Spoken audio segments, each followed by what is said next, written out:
What's going on? All right, we got the stream started finally. So, anyway, you guys again give me an audio check to make sure you can hear this and that the 3D printer isn't too loud. So, I think we're pretty much set up. Again, someone just give me an audio check that everything is good. Sounds good. Good deal.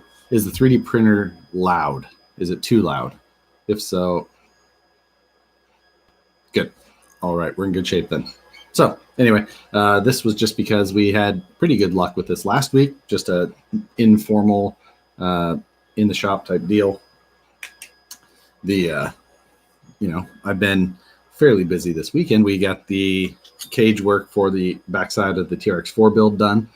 That's sitting back here. At this point, I'm actually 3D printing some stuff for this. So I'm 3D printing a piece that it's actually going to be a stamp, another one of those metal, 3D printed aluminum stamp projects that I'm going to do in this area of the bed. And then I've decided to do, a number of little things.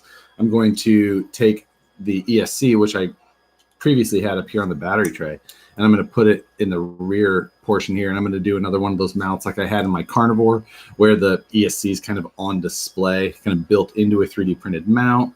I think it'll be just another fun part, kind of tie this thing more into the rest of the build. So that's the reasoning for that. It's going to sit, I think I'm actually going to sit it at like a little bit of an angle in the cage,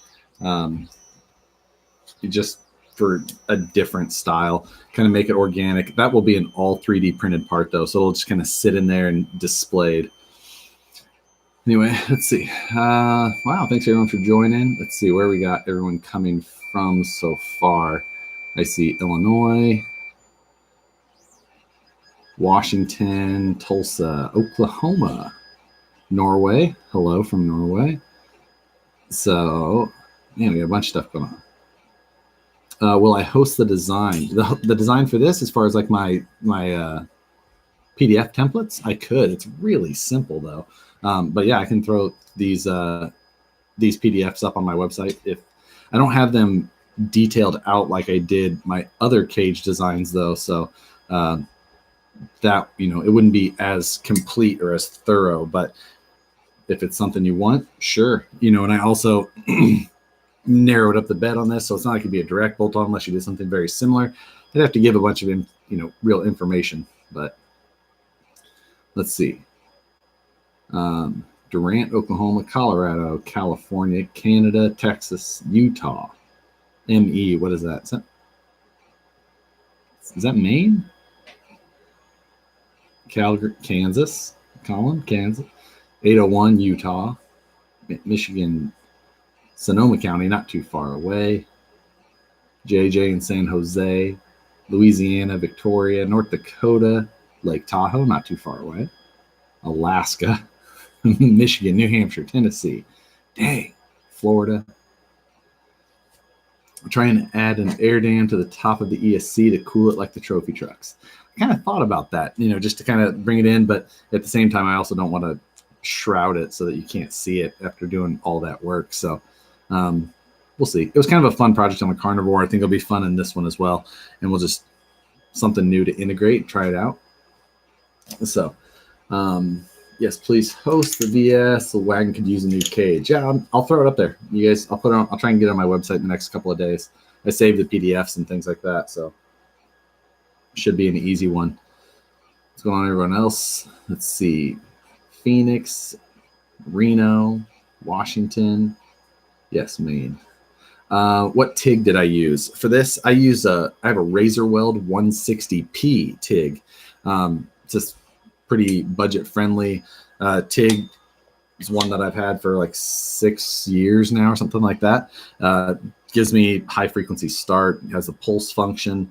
It's DC only, so it won't do aluminum. And then this one I'm actually TIG brazing rather than TIG welding. That's that silica bronze that I was talking about using in the video, and I ended up using here. This is all solid rod, so this isn't tube work like some of the last stuff I've done. So actually it it's a little heavier than what it would be if it was tube, but it's pretty minimal stuff, so it's not that bad. Apple Valley, Ukiah, Minnesota, Maryland, Missouri, Mexico, Target in Sacramento. Thanks for the message from your hacked account earlier, Moose Jaw. Let's see. Kentucky. Where do you get the tabs for the cage? RC Bro doesn't have them on their site. Any other recommendations? Yeah, I kind of knew that they didn't have, or I didn't think that they had them anymore. I believe that BPC makes some. I don't know for sure who else. We were going to put together kind of a kit for VS410 chassis stuff with some like common tab options and areas that we could put together and have them cut out and then have them available for people. I'll throw them up on the Vanquish site. You could buy them through there. So I may still do that. That way, if you're looking on doing something specifically for this, you'd have like the exact tabs you needed for super common things. I think it'd be pretty nice to have. Let's see. Another Kansas, Imperial Valley. I don't know where that is. Auburn, I know where that is. Bill, what's going on, Bill? Let's see. Downey, San Francisco, Canada. What links and rod ends do you use on your TRX4 axles? The links are SCX102 links as far as all of these links. And then the only two links that you need to change from the SCX102 link kit for TRX4 axles is the drag link and panhard. And those are specific to the VS410 chassis, which are on the Vanquish website. So you can just buy those and throw them on this chassis. Pretty simple. Oh, I'm falling behind already. Pulse is dope till it in there and do a pass, just pulse over it. I don't know what you mean. Oh, you can do it and then you just kind of go over it and it kind of gives you that look. Yeah, it is quite nice. Am I painting it orange? Not this one. This one, the chassis work will go gunmetal gray like almost every chassis or tube work I build. What are my favorite VS410 axles, D44 or F9? Oh, such a hard question. I don't know that I have a favorite. Normally, F9s are my favorite in general. I just like that style more, but I like the D44s on occasion too. So I don't know. I mix it up, use them, use either one. So I personally like F9s most of the time though. Am I ever coming down to Texas? I have to have like a good reason to, like a big event or something going on. I could visit Austin because Austin's cool. But yeah, I'll go lots of places if there's something cool to do. Let's see, Oklahoma, Smoky Mountains, North Carolina. Nice. I like the Smokies. I've never been there in North Carolina. I've been there in Tennessee, which is, I like that. Let's see, Gearhead tabs, Northwest Scale Designs, and there are a few others. Good recommendations. So Northwest Scale Designs is who I used on that chassis table, which is what I, kind of jigged this up on. So, reliable stuff there. Yeah, check those guys out. Gearhead tabs, I'm assuming that's RPP, if it's the gearhead that I'm familiar with. Let's see, Oregon, what's going on? What would you recommend for upgrades for the TRX4 Sport to get me more interested? My first suggestion would be to check out the 16-week build series that we did on a TRX4 Sport. So you will have hours and hours and hours of my suggestions. You can watch until you're sick of hearing my voice. Let's see. Oh, wow. You jumped on me. I'm way behind. I didn't realize that. So, Redding, Hollister, a bunch of California guys. What shocks do you recommend for the SCX102? Incision shocks, the ones I run. Long Beach, Moore, California, Lafayette, Louisiana. Have I seen my Capro? Oh, yes, I have seen your Capra Pro conglomerate, where you put the chassis mounted servo in there, the VFD and the axles, everything look good. I like it. Pennsylvania, Lake Oswego, Oregon. What RC vehicle do you have there? This is the VS410 chassis with TRX4 axles. So this is the one I just did a video on yesterday. Went up, or I guess it went up this morning. Did it go up this morning? Yeah, it did. Went up this morning. You can kind of see some of the fab work I've done. I've done 2 videos on it previously. You can check it out. It's the one with the blue Power Wagon body. I took this apart to take some measurements. I'm going to put it back together, put it back on here. You know, that's how it goes. Let's see. Illinois, Michigan. Look forward to finishing the JP1 Jeep. Yeah, that's the body right there. And I definitely haven't touched it. Oh, man, I'm behind on. All right, let's see. Let's try and catch up a little bit. Am I still using the TiVo Tornado? Yes, I am. It's at the office. I've got another TiVo right next to me printing right now. It's the nearest. So that's what I'm printing on as we sit here. What ratio would you recommend for the TRX4? I have a whole video on gear ratios for this as well as the other one. So check out those videos. There's all kinds of information. Any news on ProLane Gladiator body? Not that I've seen. Hopefully tomorrow so I can put it in scale news. Did you mention the last one of these videos you ever sell his leaf sprung VS410? If not, I need to contact. Ooh, I don't know if he sold it or not. That was pardon my noob, Richard. Turks and Jerps on Instagram. So contact him. I have no idea if he sold it or not, though. Not reading that comment. Love the Flip That Truck series. Ready for more videos. I am too. And as soon as I get the chassis stripped on that thing so I can get it repainted, I'll feel like I'll have made enough progress to do another video on it. So that I'll get there. Happy Sunday. Yep, everybody.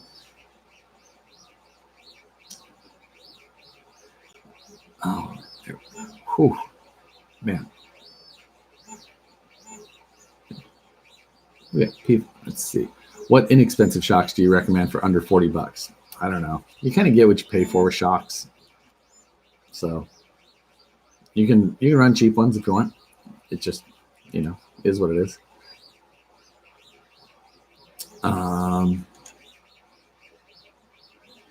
Is there a softer spring for incision shocks besides red? Oh man, I don't remember. I think red is the softest one. What do I think of the Capra ready to run? It's basically the exact same thing as the kit, which is nice. You get the full build, and that's just got standard electronics in it. So if you don't feel like building it or don't have the rest of that stuff, it's a good option. But it's exactly like the kit. So there's not a whole lot of differences or things to worry about. Am I selling the 2 chassis on the Concepts truck on your wall? I don't know what you mean. You'll have to clarify what I mean about. Could we see my 4Runner build? Yeah, I'll grab it. It's sitting on top of my box right now, but I'll grab that. Orville, what radio do I recommend for the Capra? Is that just jumped on me again? 132 people watching. Yes, hit the like button. 132 watching, 33 likes. Come on. No. Let's see. As far as radio recommendations for the Capra, hit the video that I did on specifically on electronics for that. I show the Futaba 4 PM, which would be my, my suggestion. My daily driver is a Jeep, 4-door Jeep JK. I've had it for 10 years now. I bought it new. What radio do I recommend for the TRX4? 4 PM as well. Same radio I run on there. Just the radio that I run most of the time. VS410 Pro tires, different compound than the Origin tires. Nope, same compound, different foams in the tires. We changed the foams up a little bit. I like to run a stiffer foam.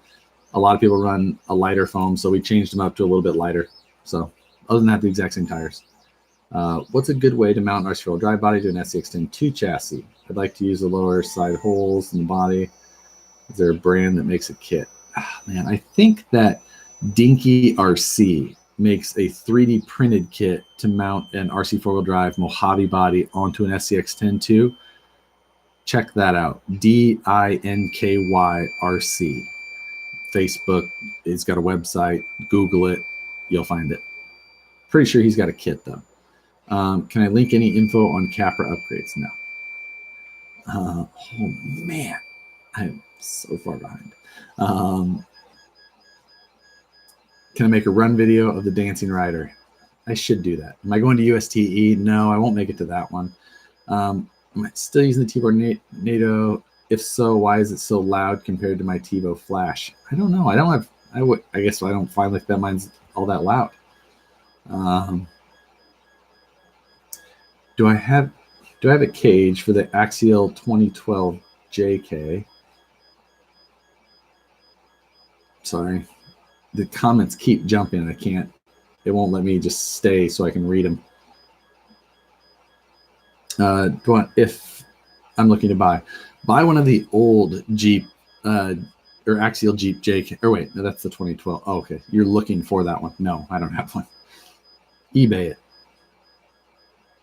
SCX-24 build off. Probably not for me. I'm not a big fan of the small scale stuff. What's my preferred tire side? Like 465. That's like right where I like it. What do you prefer for someone who is starting rock crawling? SCX-10-2 Deadbolt or Honcho, Traxxas TRX4 Sport, Element, Enduro. Pick up one of those three. You'll be in good shape. I think it's just those are the best choices to start out with within about the same budget. Let's see. You said last Sunday you wanted to redo the back half cage on the truck. The rest, the test meet. Yeah. No, I don't think I'll sell that one. It's one of those ones that like it was the first cage I had built since I moved out here to California. So it's like I was rusty. It was just, it's not something I wouldn't ever sell that and have people. I just would like, I don't feel like I would want people to have that with my name attached. So I would probably take that off and scrap it just because it's not something I would feel I would be comfortable enough with out in the world, people knowing that I built it. So let's see.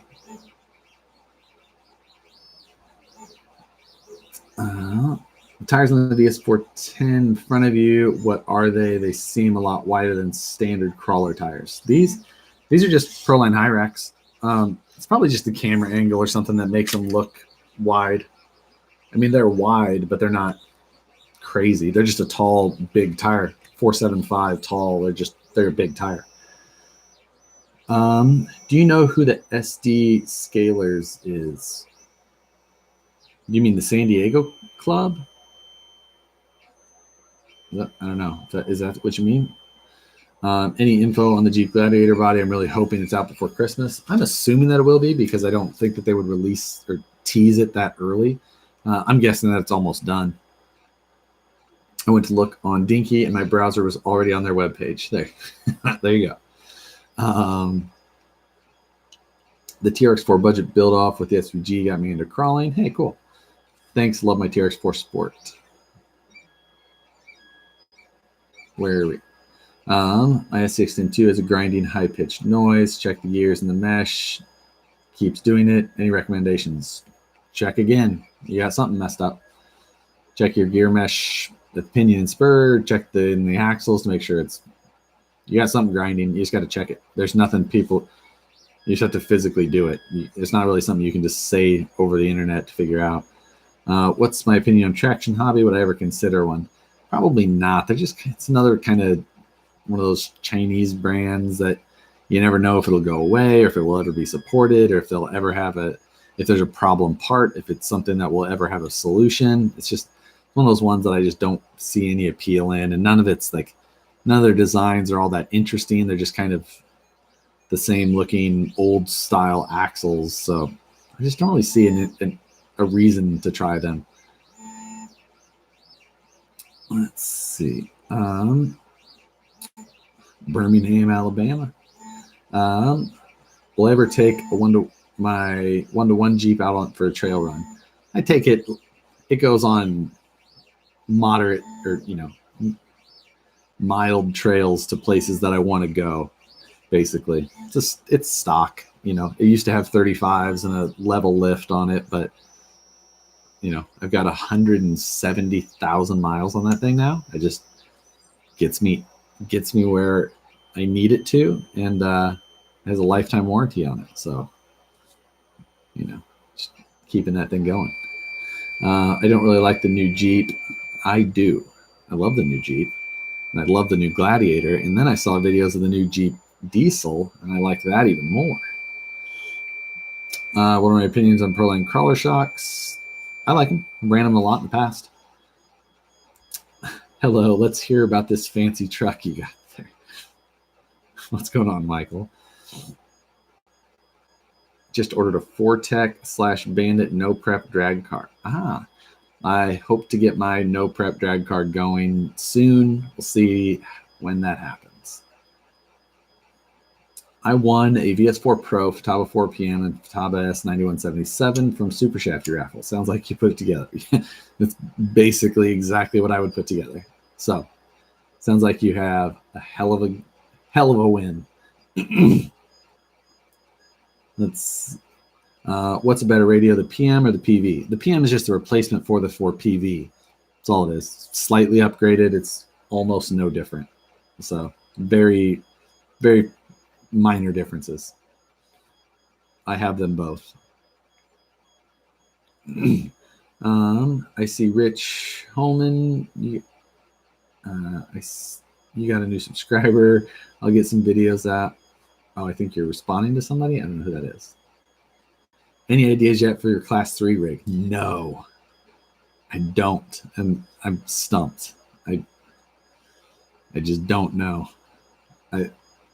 I've got to think. Basically, I'm going to try and build it around a VFD transmission and just maybe AR60 axles, or maybe I'll stay narrower and just go, VS410 axles, but do a custom chassis around it. It seems like most class 3 stuff right now is basically just 1.9 class 2 rigs with rear steer. So I'm gonna have to look at what people are doing and see about kind of going in there. Do I ever have interest in building an IFS truck again? I don't know. It depends. Depends on what it is. It'd have to be just the right setup. Would an RTR Capra outperform a stock SCX-10-2 or TRX-4 Sport, or would it outperform it on how it is based? I mean, the Capra is more based around of a comp crawling style. It's got massive approach and departure angles. It has dig. It's a little bit wider. It's got more clearance, being that it's portals. The TRX-4 has a much higher center of gravity than the Capra. There's a million. Yeah, they're not the same type of truck. What's being created tonight? Oh shit! Sorry, I jumped. When am I going to make a scout rig? Kind of have them with the VS4 Pros. So, maybe I'll do some sort of custom one. I don't know. Let's see what's being created tonight on the printer. Basically, it's just some more stuff for this chassis. I'm making another press for the like some detail panels, kind of make it look like a bead rolled panel. You and Matt need to do a demolition derby build off. It's hard to do that when we're like 3,000 miles away, but could still be fun if we had a reason that we were going to be in the same place at the same time.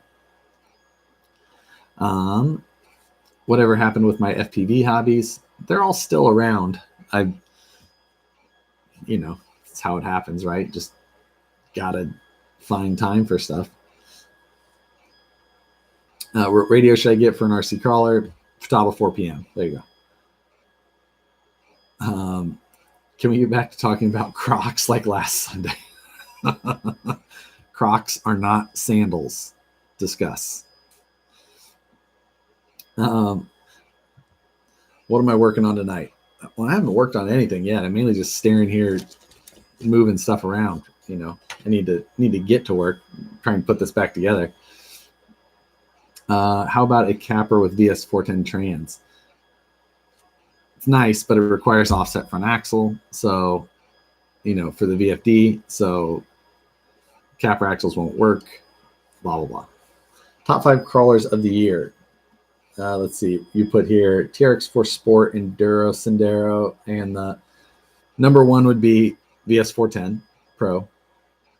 Number 2, based on newness, I would say the Enduro, just because it's new.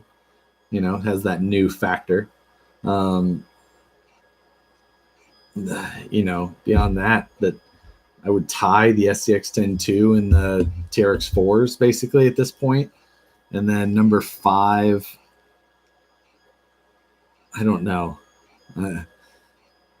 I'd put Redcat somewhere down in like the low teens. What's that loud beeping in the background? Yeah, that's the 3D printer. Sorry about that. It's my favorite RC car under $500. Anything is allowed. I would say 2/3 of a VS410 Pro. Under $500, favorite crawler. I don't know. Might be a 1.9 Wraith actually. Just kind of it's a fun truck. Basic, fun. I really like it. Thanks for getting back to the DM today about the cage work. Totally figured. Oh yeah, no problem, man. I'm building a TRX4 Sport kit this week. Did you have any issues after you cut the rear cage off the build? You did. I like the way you did yours on the. No, I mean it's fine. Still like that. Still up there on the shelf. Worked fine. You know, I left a lot of the plastics there that kind of gave it that support, so there was no concerns. I've seen people have been running cappers with 2.2 wheels as class 3 entries.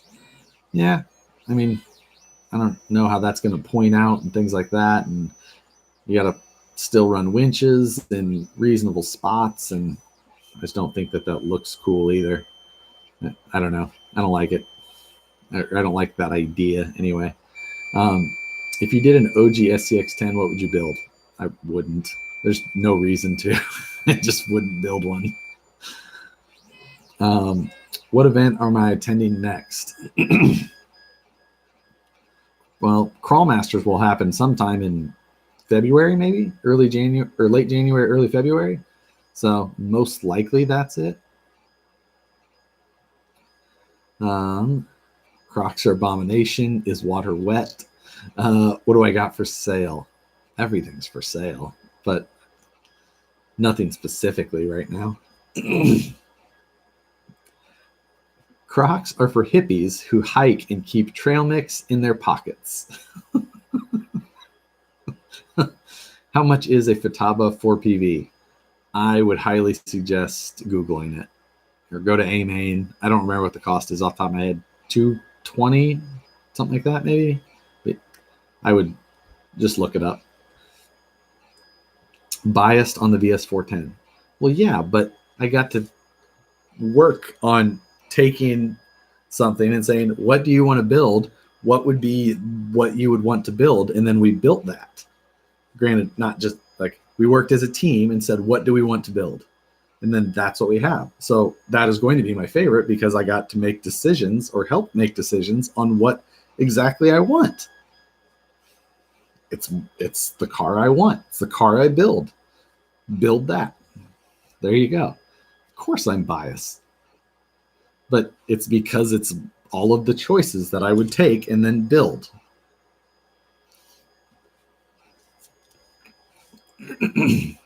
Dunkin' Donut or Starbucks? I mean, honestly, I like Starbucks coffee better than Dunkin' Donuts, but Dunkin' Donuts has good donuts. The Capro has been done already. Dude just got done with putting a VFD and Pro axles in it. Yes, he's actually on the chat here. VS4 Pro, no shock mount options. Oh, you mean like adjustments? With the stock one, sure.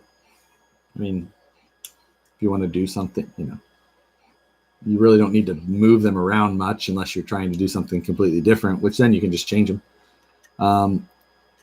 Would you ever build a hard body truck if it was a Gladiator body?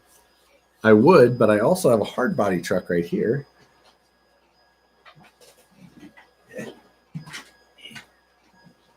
So here's my new VS 410. Got it. Yes, I don't have shocks on this yet. So, or a rear drive shaft currently. So, this is my new VS 410 hard body class 1 build. We'll cover that later. But yes, I also would if it was a Gladiator. Except there's that one that you can buy 3D printed and looks terrible and it's out of Russia or something like that. I'll pass. Think Curry's would fit on the C2X? Probably. I don't know what they did for all their geometry and stuff, so it's hard to say. Would you recommend the TRX4 Sport kit as my first crawler? It's a good kit. I did a whole series on it. You can check that out too. I have a 2.2 Wraith. Other than tires and body, how much else is different than the 1.9? It's almost completely different. I mean, there's actually very few parts that are the same. So it's probably 90% different. So just order the mounts from Dinky. Thanks for pushing me over the edge. Ah, there you go. How's the flip that truck going? It's still I still need to get the cage stripped, get the powder coating off of there. God, I hate powder coat. Hate powder coated chassis. Class 3 rock bouncer. Nah. Rock bouncers are cool in the full size world. I just don't have a huge desire for them in like scale stuff as much. They're kind of fun. Like they're fun to drive, but they're just not my style. They're still cool trucks. Like I've seen cool RC ones. I just don't have like the desire to build one myself. Why is life so hard? That's a deep one. I'm late to the party. Ah, you're fine. We're just kind of in here. Can I DM you pics? No. Of my SCX-10 and you could give your opinions on it. You can send me stuff, that's going to be tough. You can, that's a hard one to do. I know you don't like doing a lot of painting. Would be the best way to remove paint? I don't use paint stripper. I guess it depends on what you're talking about. You're talking about a hard body. You're talking about metal parts. It's hard to say. I don't know. You have to. There's a lot of things that matter in the statement that you're using.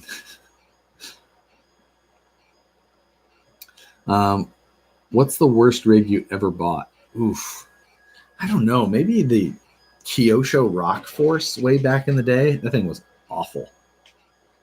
Dutch Brothers or Starbucks? I honestly don't love Dutch Brothers coffee. I like some of their other drinks, but I don't love their coffee. It's okay. Black Rifle Coffee Company is the best coffee, period. If they had a drive-through, I need to be able to drive through. If you have to pick one to start a build, TRX4, SCX-10 or Element. I mean, personally, I like solid axle better, so it would be an SCX-10 or an Element, or straight axle non-portal, like better generally. The TRX4s are cool, and I like them for certain things, and they're fun to do custom stuff with and things like that. But driving experience-wise, I prefer straight axles most of the time. So, it all depends. It's just personal opinions. Tacos or burritos? It's a really hard question. Imagine that. Yeah, it's fun. Well, these are the only two trucks I have with gold wheels. That's a coincidence that they're both the ones here on the bench right now. Do you build dumpsters too? I don't. I'm just jealous of them. My local group is wanting to start a comp series in 2020. Can you suggest an easy way to go about it? Not really an easy way. It's just, you just got to do it. Learn the rules, do it, start. It's not just something you got to do. What wheels do I have on the hard body? Method 101s.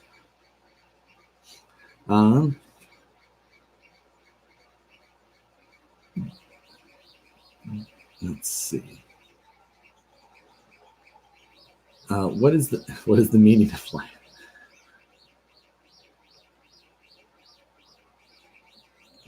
How did I get into the hobby and make it your profession? Are you living you are living the dream? Yeah, it's a lot of work. I just did it all the time and put out content and just kept. It's like anybody who starts making content, you just have to start. Nope, you don't have anybody following you when you start. You just put it out there. You're talking to nobody. You just keep doing it. And you know, if you do a good job, you put out good content, people will follow. Make sure that you write well, practice your writing, practice your speaking. If you're doing videos, learn how to make better videos, invest a shit ton of money into equipment, cameras and microphones. And, you know, it's this year I've probably spent a couple $1,000, maybe probably more than that, probably $4,000, $5,000, $6,000 in equipment just for the video production side with, you know, 4K cameras and building a new PC for rendering 4K video and expensive microphones, let alone building a set, you know, and all that. It's just, you know, it's, yes, you make money on making videos, but you don't make money. It all just has to go back into it. Granted, I have a room of really awesome cars and all the fun toys, but it still costs me money in the end. Let's see. Would you take a free Gladiator if the stipulation was you had to wear Crocs always? Can I wear socks too? I can't go without socks, and socks with Crocs seems off. I don't know. That's a tough one. What color is the Gladiator? Coke or Sprite? Sprite. Pepsi is better than Coke. There you go. Best class 1.155 scale tire you've ever used. The never used one, because I don't run 155s. What do you think about the Revolver 1800 motor? Pretty cool. Sounds like a fax machine, though. What's the best way to drill holes in frame rails? I keep burning up drill bits. Are you using a sharp drill bit? Or is your drill spinning the right way? Serious questions. I've never had problems drilling a frame rail. Personally, I center punch it first. Like, I just use a basic center punch. Mark my hole with that, you know, hit it with a hammer to dimple, and then use regular drill bits and drill. I've never had a problem with it.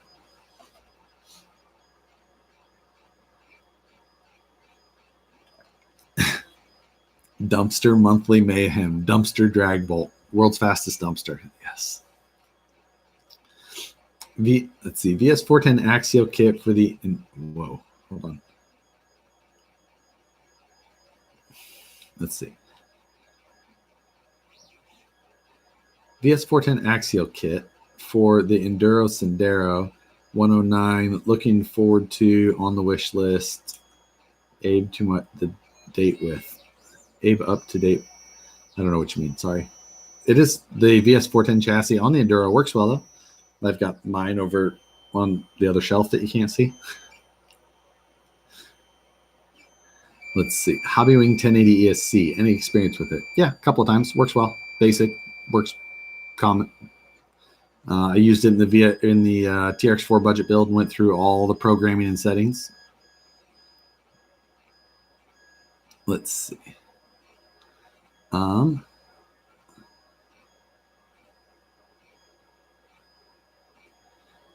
I had subs without content. I have to start over now. I don't know what that means.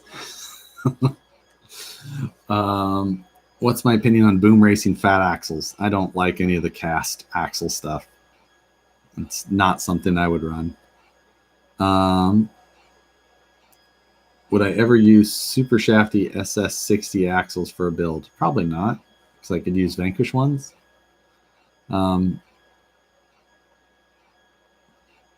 Should I pick up a TRX4 just to change it up?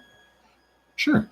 It's good to have all of them. You should try all the trucks if you can, obviously. Of course, you can't, not everybody can just buy all the trucks, but if you have a chance to own multiple trucks and try multiple things, and it's the only way you'll ever know which ones you like. So, socks are mandatory with Crocs. See, there's all these rules. Wheels go from moving fast to slow. Maybe gears not aligned. No idea. You got. You just need to dig into your truck. This is not something you're going to troubleshoot on a live video. That is not showing your truck. We're going to see a Yeti 1.9 that looks like Ultra 4 rigs. I doubt it. I don't know if they see that as a popular market right now. The Twin Hammers was kind of a dud as far as sales went, and so I don't know. Socks and Crocs are the way to go. What size do you wear? You're getting a pair for Christmas. Oh my God. I'm a 10. There you go. Diet Coke is the best, but it's all bad for you, especially if you missed a dose. Get headaches bad. I do get my caffeine headaches, but it's mainly from coffee. Do I remember from Axial Fest? Tell me about the dad racing 250. I don't remember. There were so many people at Axial Fest. Sorry. I remember my first comment. I don't know what that means. Oh, when you got your first comment on a video. That makes sense. So like my first videos on this channel weren't my first videos. I had another channel first back in the days before you could like rename a channel on YouTube. So I had a bunch of like tutorial videos on Futaba stuff on there. And then I basically decided I wanted to brand everything properly. So I just started a new channel properly called Harley Designs, started it up, got everything going from there. And that way, the URLs were all correct. And I'm still glad that I did it, even though you can rename channels now. And I probably had 1,000 subscribers on that one or something like that. It was, if I wouldn't have rebranded, my URL still would have been weird. So, it's like Matt's channel for Scale Builders Guild. If his URL is actually like youtube.com/I'm that guy, but it's like there's an 8 in there somewhere, and it's, mine is actually just youtube.com/Harley Designs Inc. So it's just Instagram, Facebook, YouTube, they're all the same URL. So do you know if anyone makes a 1980s C10 body? No, I don't. 80s were bad years. I mean, other than me being born, there was that. No, 80s were good, just not for cars. There's some rough years in there. Did you ever think you would reach 40,000 subs, or was that even a goal? Yeah, I did. I probably thought or hoped that it wouldn't take as long as it did even. Honestly, it's like the amount of time and effort that goes into it for the payoff is, I have loftier goals than where I'm at now. At the same time, it's like with all the new laws that are happening right now with COPA or COPPA and how all that's affecting, like it very well, if my account gets flagged as content for children, basically I'll have to stop doing it. YouTube will stop being something that is reasonable for me to do. So like if my content, if this gets considered a toy for children by YouTube, then what happens is all of the videos that are like this, which I would assume that if, get flagged, then most of them would, then that means that, no recommendations, no comments, no notifications. basically it just cuts off the channel at your knees. Your revenue goes down like 60 to 80%. So if my channel gets flagged like that, I will stop doing YouTube, and that could happen in most likely that decision will happen in the next couple of months, few months. Right now, it's just kind of a waiting game to see if we get dinged or categorized like that. And if we do, then I'll be done with YouTube, which will suck, and it's just, it's like my content is not geared towards children. I don't speak in a way that is unfamily friendly, because I don't feel like you should have to worry about playing a video if your kid is in the room. But the way I'm speaking, the technical terms and what I'm covering is not aimed towards children. So, but if it all goes that way, then I'm done with YouTube. Let's see. What's my opinion on current G-made trucks? Pass. Do not buy. I have them, and I would not buy them again. What servo do I prefer? Normally, the Futaba S9177. It's like a good bang for the buck, strength, the whole deal. I've got the Futaba A700 in here, though, which is like a 1,027-ounce servo. It's a badass. Do you plan to market the aluminum panels you're designing? Not really. It's because they're custom made for things. So basically what I'll do is I'll just show you exactly what I'm doing, so that you're able to design up your own. Or, I guess at the same time I could like host some files, but they're not. It's like I don't know that they're a good generic thing. I think they're for specific purposes. So you'd have to have like a really specific thing to think of to make it a good generic deal. And everyone runs these crazy expensive servos, but I hear those $35 Amazon servos are fantastic. So you can buy a cheap servo and it might hold up or might be good for you. But if you ever run a nice servo, like an expensive, high quality servo, there's a huge difference. So like a huge difference.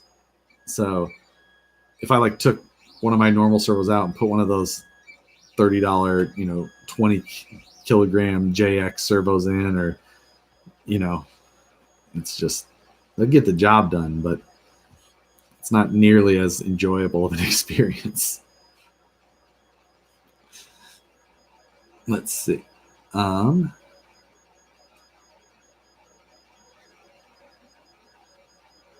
Let's see. I just got a 1080 SC and have a Savox servo, but even with it at 6 volts, still seems underpowered. And yes, my BEC is powered at full force. Have a Patreon. Sorry, I think you mean like. So yeah, just go mark all my videos as adult. Like that's how mine are marked, but that's not the thing. If YouTube goes through and feels that how I have them marked is incorrect, they will automatically flag them. And it goes through and it does it not by a person, but through like machine learning, they call it. So if they think that these look or are aimed towards children as toys, they will change that. I have then the ability to switch it back, but at that time I can be fined by the FTC if they disagree with me changing it. And it can be up to $42,000 per video that you can get fined. So yeah, it's not as easy as just like right now. When I had to start this live chat, I hit "This is not for children." I do every video I had to mark. Every new video I upload, I have to, say what it is. But if they disagree and they say that these are toys that are appealing to children, then I can be, it'll all go away, basically, because no comments on videos, no notifications to subscribers. It's like at that point, what's the point? That's crazy. Don't have kids in your videos and just mark them as adult and you won't get flagged. That's not how it works.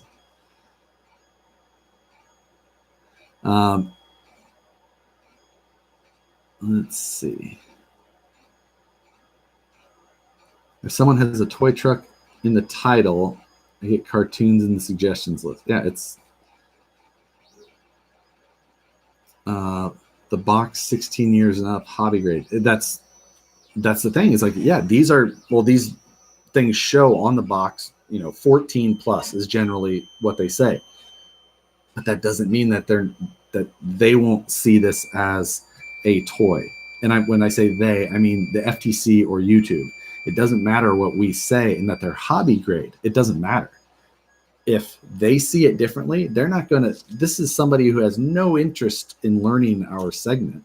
They're just going to look at it and they could make a decision to say RC cars in general are toys. From a Walmart $29 RC car to a $1,000 VS410 Pro. It could just all get marked as toys. If that's the case, it will be almost the end of RC YouTube.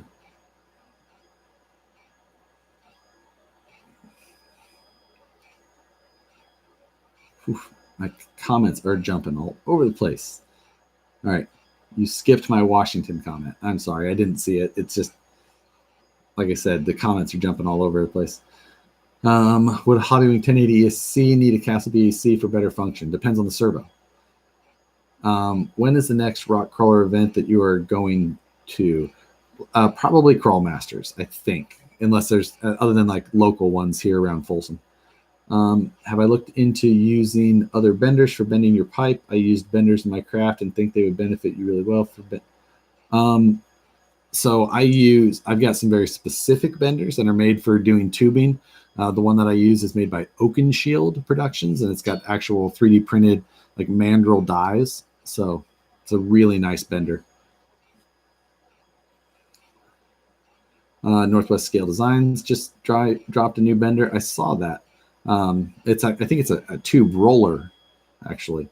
YouTube is going to take itself out. There's a lot of areas of YouTube that will be removed, basically. Everybody who's the like the Lego side and toy reviews, like those guys, there's a lot of people who those are such popular areas that there was a lot of people who made their full-time living off of that. And that's going to almost go away. 60 to 80% of their revenue will just drop off. And then they'll either have to figure out ways to make revenue elsewhere, from brands making that. But if they can't get their content suggested to people because of YouTube's restrictions of not serving ads and not doing the suggestions and comments, and they can't see that how things are reacting, it's like, what's the point of they may not get the traction that they ever had before or even do at this day, let alone any growth. But if it could just become non-viable for them to even continue as a business.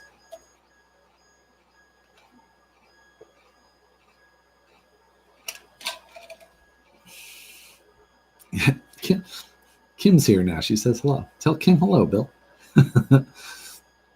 Can I just upload video?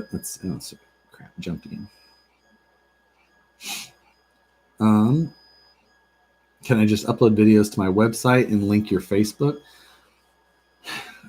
Possibly, but then I have to have, my website doesn't get the traffic that, people go to YouTube to watch YouTube videos, and then they also see that I have a new video.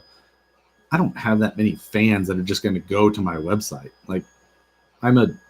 Even in the RC world, I'm in the RC niche, which is small, and then I'm in this crawling area, which is a super small part of it. 40,000 subscribers is this big number, but it's not that big.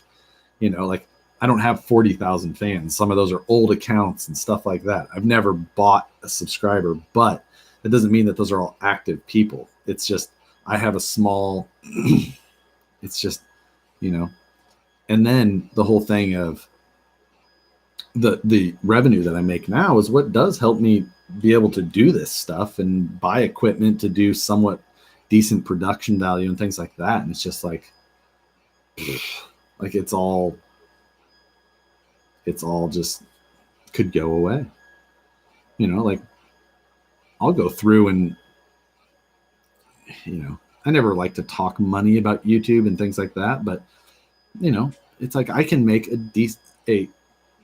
decent amount of money to help accommodate doing this. But like I said, it doesn't make money with how much I put back in, but it helps. So yeah. Hey, thanks for the $5, Joe. So yes, I'm at this point, it's all frustrating. It's especially frustrating. I have no idea what's going to happen. Let's see. Start every video with an F-bomb. I had joked about that exact same thing. I don't know if that would work or not.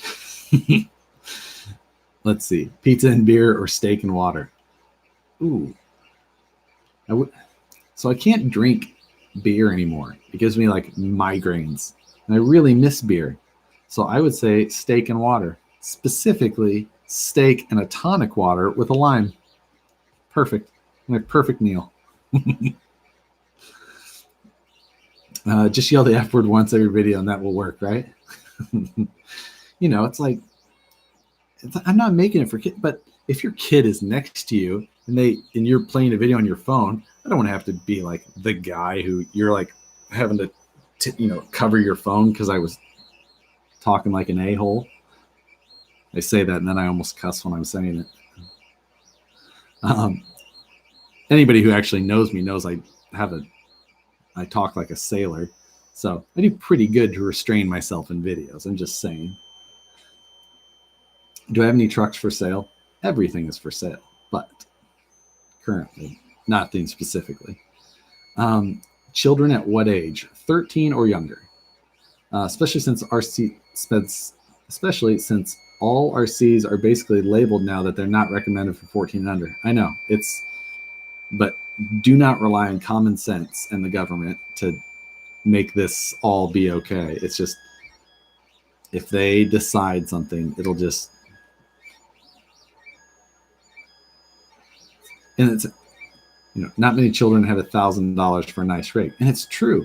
But also it's just like, when I was a kid, I was more fascinated with cars than anything. So it's like, I would have been watching car videos if YouTube was a thing. So it's like, and I mean, now I watch all car videos and I don't have $1 million to spend on a, Bugatti Chiron or whatever, or 1 million, like whatever. But it's like, I still watch those videos. So kids not having $1,000 doesn't really necessarily make, like, that's not going to be their logic because, but it's like all of the cousins and things like that I have, it's like, they're watching, for one, no kid is going to find me that interesting. Like, I'm not saying anything that's going to grab their attention. They're watching music videos and fail compilations. I don't know what kids watch. They're watching my videos. Turn it off. Turn it away. Let's see. Will I ever visit New Zealand? Ooh, I would love to. Love to visit there.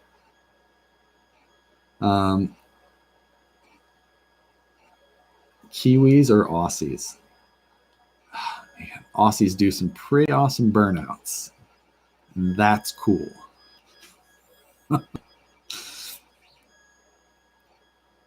Should I get a VS410 conversion kit for my SCX10 Gen 1? Gen 1 makes it a little bit harder because the VS410 is built for chassis mounted servo with panhard. So then you have to figure out a panhard mount on the axle side, and so what I'm hearing is we need an RC tube. Well, that's the thing. It's like, technically, this is not a YouTube thing. This is a federal law that YouTube finally got fined for $170 million. And now they're rolling out all these things. So it's basically like, okay, done with YouTube. I'm going to go to Vimeo or Twitch. Technically, they are going to have to enforce the same things. Now, maybe one of those companies would do things in a more black and white logical sense, like this is not meant for kids. But if the FTC disagrees, the guy uploading the video is who could see the fine. It's so annoying. Yeah, let's see. Where can I find events near Folsom? Jump on there's a Facebook group called A-Town Crawlers, based out of Auburn, but it's kind of where a lot of the Sacramento people say where events are going to be. I've been out of RC for about 20 years. Can you give me a place to try and catch up on the new tech? Scale News Update or the rest of my channel? Just watch my videos. Everything you need to know. It's the only place you need to find. It's only the right information. YouTube's as good a place. You just got to watch for clickbaity channels or channels who maybe don't know you're giving bad information, but it's like anything else. You're going to find it. You're going to find bad info veiled in a decent video. Let's see. Come back to Lucia Falls in Washington. I saw you posted videos from there forever ago. Yeah, man, when was I up there? 2013, maybe 12. I was up there for Scale Nationals way back when. It was a good time. So I was up there for an event. So if there's another event up there, I'll make it up there. Let's see. I'm switching all my stuff from this channel and my other channel to TrueTube. It's like, okay, but at the same point, it's like, if it doesn't have the audience base, sorry, got a phone call in the middle. If it doesn't have the,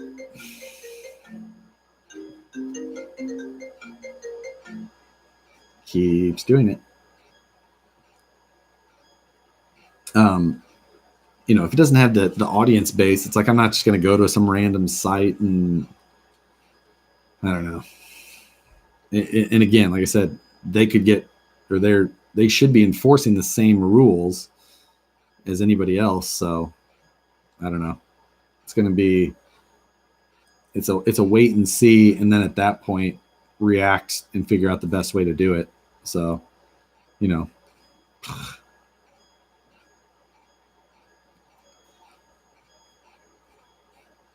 wow, I'm way behind on comments. Now I can get some coffee. Finally catching up to your comment. Thanks, Joe.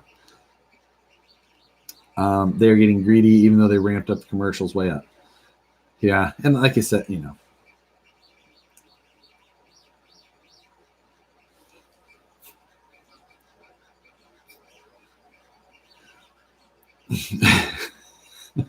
with a fucking lime. You're killing me. I'm telling you, tonic water with a lime. So good. So good.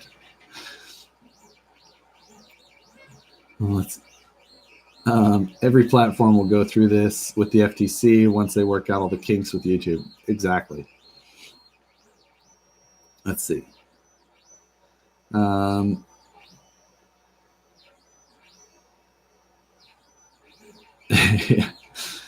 Just turned 50 this month. ASC certified mechanic for 30 plus years. I buy expensive scale RC trucks, multiple VS410s, awesome, and build my own hard body trucks. They are not for children.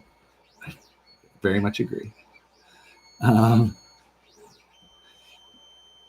Did Matt ever give you the camper body? He did not yet, but when he does. Have I ever been out to Palm Desert? Stayed out there vacation? I don't think I have, because I don't know where that's at. Palm Springs, I'm guessing, like that area. If so, no. Closest I've been is King of the Hammers, or Johnson Valley. If I get taken off YouTube, would I still make videos? I don't know. It depends on where. Like, I have tens of thousands of dollars in equipment. Like, what the hell else am I going to do with it? But I don't know.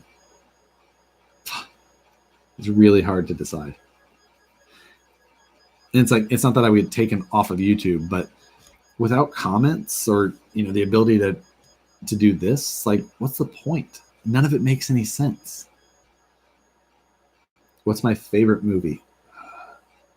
My gut reaction to that is Pulp Fiction.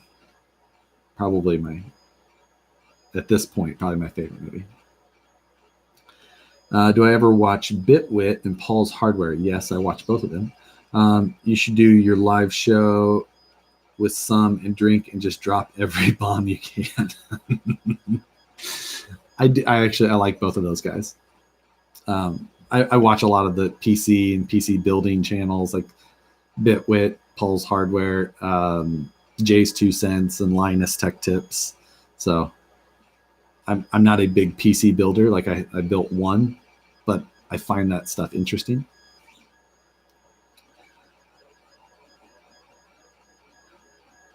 Let's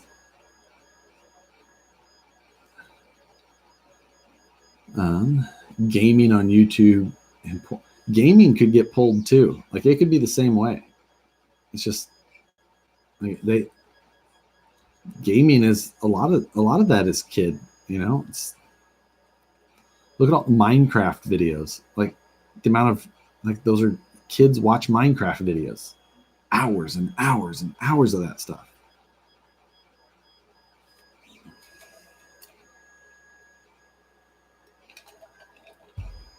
Josh, I started watching you at 13 years old and I'm 18 now. Damn it. Stop it. You're a kid. Don't watch until you're 14. You know, that's real life though. If you were 13, it's like, dude, then I get flagged as kid. Like my analytics say that 35 to 44 is the largest chunk of age range for me. But I don't know.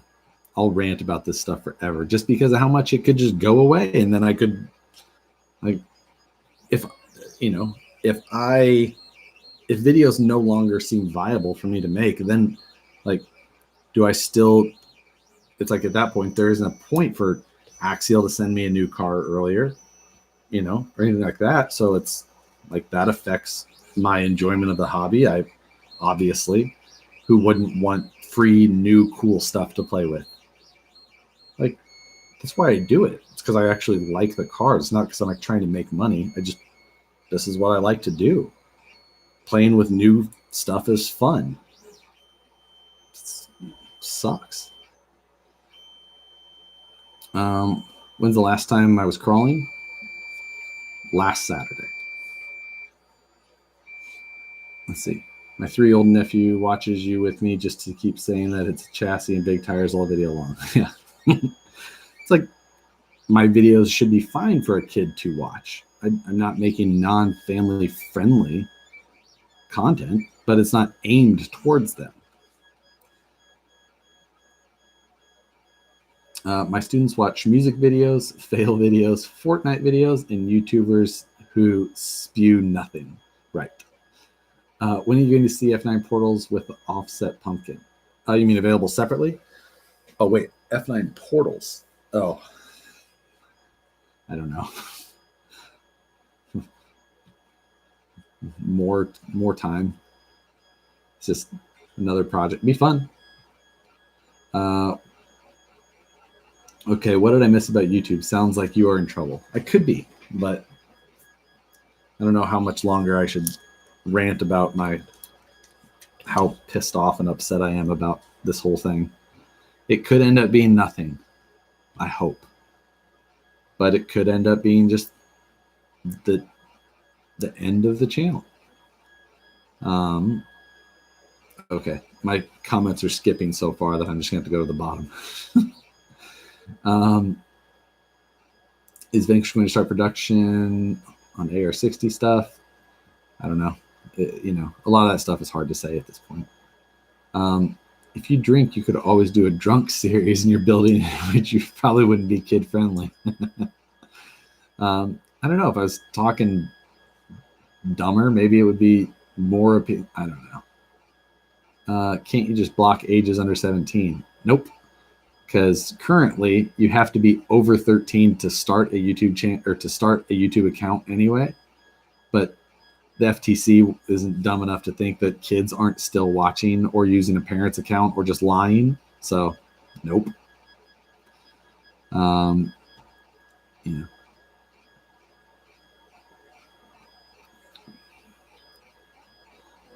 I had to be like 13 to 15 when I started watching you. Now 22. You're an old man now. I'm starting to get a little gray over here. Oof, it's coming. Hang a picture of a nude woman on the wall behind you. It's like, what if I just start using thumbnails that are it's like everything from the music you use to the colors you use. Like, I think my colors are very non-typical child video though, so maybe I'm good there. Love how we, the creators, get the crap end of the stick. What happened to parents watching their kids or watching, be a parent? Yeah. Exactly. I'm old. I don't Facebook. I don't give a F about what people have for dinner. But, it's like is Facebook going to be my only reasonable venue? But it's at the same time, like, Facebook chokes down everything so much unless you pay a ton of money, and they don't pay out for video content. So it's, again, what that, and their searches are terrible. Like, you can't go find a good video you need. It's not where it's just dumb.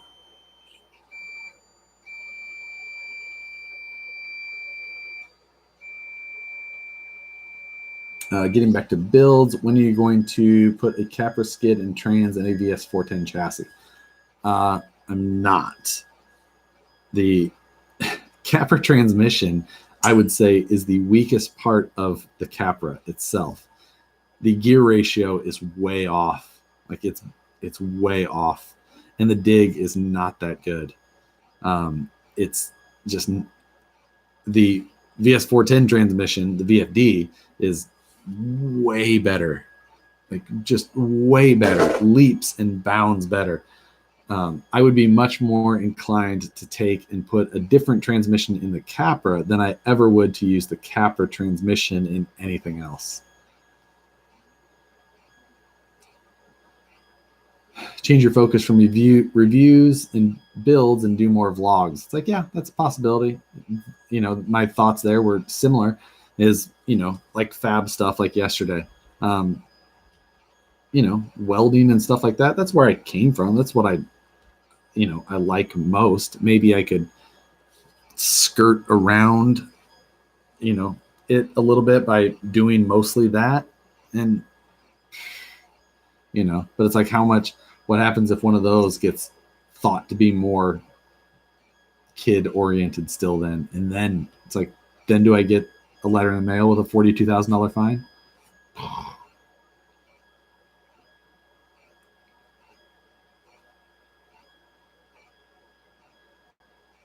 Let's see. I'm 54 and watch all your videos. Do you still play the Shock Flex drinking game? If I could still drink, I probably would. I have a habit of, during what he's speaking about, is he's obviously been watching these videos for a very long time, is that when I would do live builds in the past, I would just sit here and just constantly flex the suspension over and over. Like, it was just like a nervous thing. It was like a fidget spinner. I would say, instead of Drunk History, have a show called Drunk Build Off. Oh, it sounds like a lot of fun.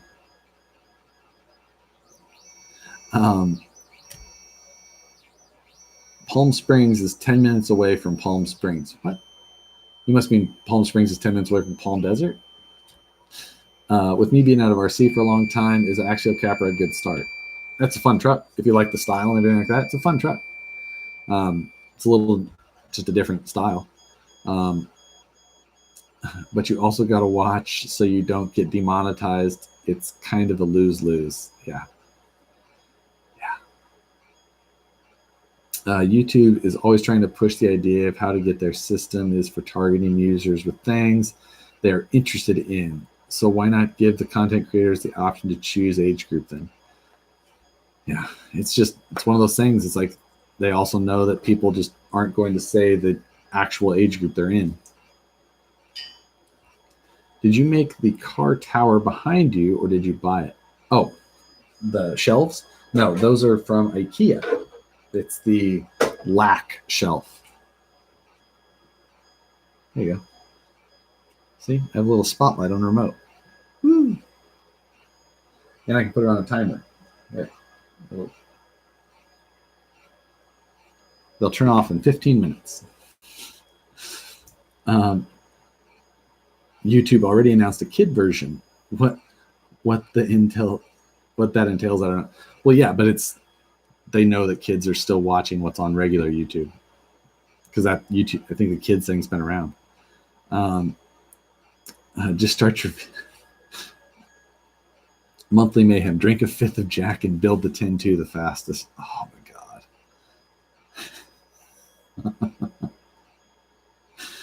my god. What don't you like about Gmade? So much. It's just like they have a decent start, and then they never finish it or follow it through with a completely decent design.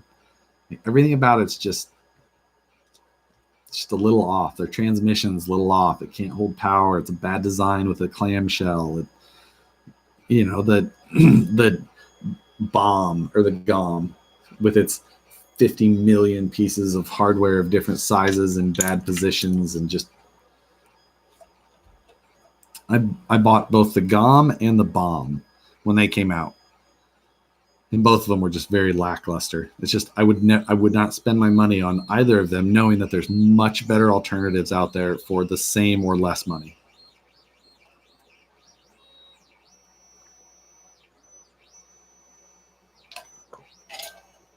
Let's see. Do you know if Vanquish ever upgraded the rock jocks on the front driver's side where they were cracking? That was an early thing for the most part. There hasn't been that many of them, and any of them that were got replaced, and there was more material added there, like basically right after they were released. Totally off topic. Do you still have the V8 table you built years ago? Thanks for all the great content. I actually do, and actually I think we're going to revamp it for our living room. So that's I was going to sell it, but my wife would like to use it. However, the caveat to having the V8 block coffee table is that she wants it powder coated purple. And that's a really tough decision for me. It's like sell it or use it powder coated purple. I don't know. It's been a discussion point. You think Traxxas will come out with a Wraith style crawler soon? I don't know. They don't seem to do anything soon. It's just like, I don't know. I don't know if they'll expand on the TRX4 platform or if they'll just ride that until the wheels fall off.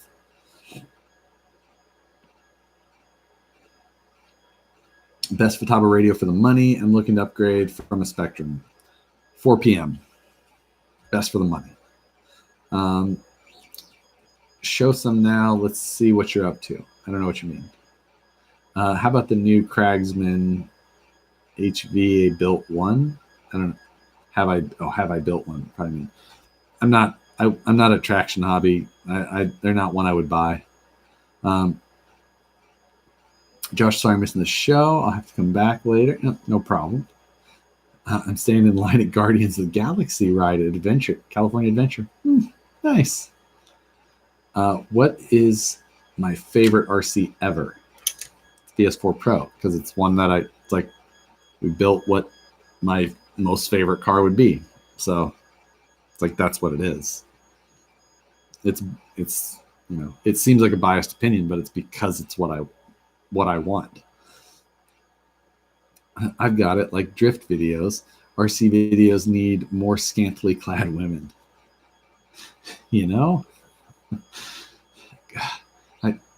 I don't hate where you're going there, but I don't know that the money I make on RC videos is going to have the budget to get the type of, the quality of models that you would need. What is my favorite event? Ooh, that's a tough one because there's so many different types. Axial Fest is a lot of fun. Proline by the Fire was probably one of my favorite. But Crawl Masters is a nice competition setting. I had a lot of fun with that. That's a tough one. Do I have any 6x6 builds? I don't. We go crawling also with a 6-year-old on the mountains. On mountain pattern, we know not having fallout risks. I know what you mean. What do I feel about the SMT-10? It's fine. Feel like monster trucks. It's kind of cool.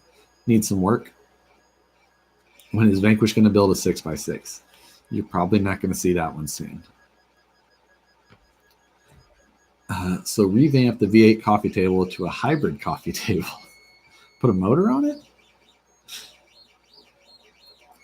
I think you lose your man card with a purple powder coated V8 table. I kind of know what you mean. I kind of don't disagree, but also you still have a V8 coffee table. So it's like, do you or do you? I don't know. That's a tough one. Just step up and let's see. Will there ever be an SCX-10-3 or an SCX-10-1000? I don't know what that means. Have you tried the G-Made shocks? I've tried G-Made shocks in the past. I've tried a bunch of them, from the XDs to the RSDs, the Zeros. I hated the Zeros. Not one I would ever buy again.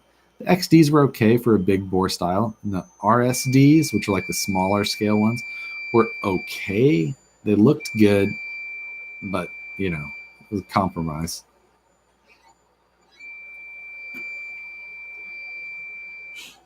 What is your favorite scale body? Oof, that's a tough one. It always changes. Let's see. Is the OG SCX-10 still viable? Good performing, easy to find parts, etc. It's becoming harder and harder to find parts. I would say no, that it's not viable, really. It's just it's on its way out. I'd pay $20 to see Josh in a tube top. Oof, that is not a good look, I promise. Have you ever thought of doing a monthly Mayhem kit bash? Kind of, but usually the monthly Mayhem, the idea is to get on board with a manufacturer to support it. So, that's kind of that's what helps allow us to do it, is that we can get the support of a manufacturer to give us the parts and things that we need to do the series. So there's a reason why, we pick a vehicle. Crocs are the J.C. Penney of high-end sandals. Crocs, yeah, well, yes. Okay, I'll give you that. That's an acceptable analogy. I accept. Have you ever done any crawling in Michigan? No, I have not. I've driven through Michigan to go crawling, but I have not crawled in Michigan.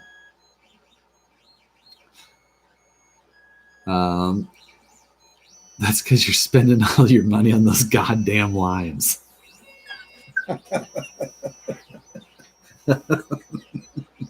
That's funny. What do you think is better for your money, the Deadbolt 2 or the somewhat new Honcho? It's kind of a toss-up. You're paying a little bit more for some of the stuff that comes on the Honcho, some lights and the different body and stuff like that. That one's just which style do you like better? Period. Do you like the Honcho better? Or do you like the Deadbolt better, looks-wise? Personally, I think the Honcho is better because the 12.3 wheelbase versus the 12.0. So that's what I would do. When will we actually be able to buy VS410 Pro? Right now. They're in stock right now.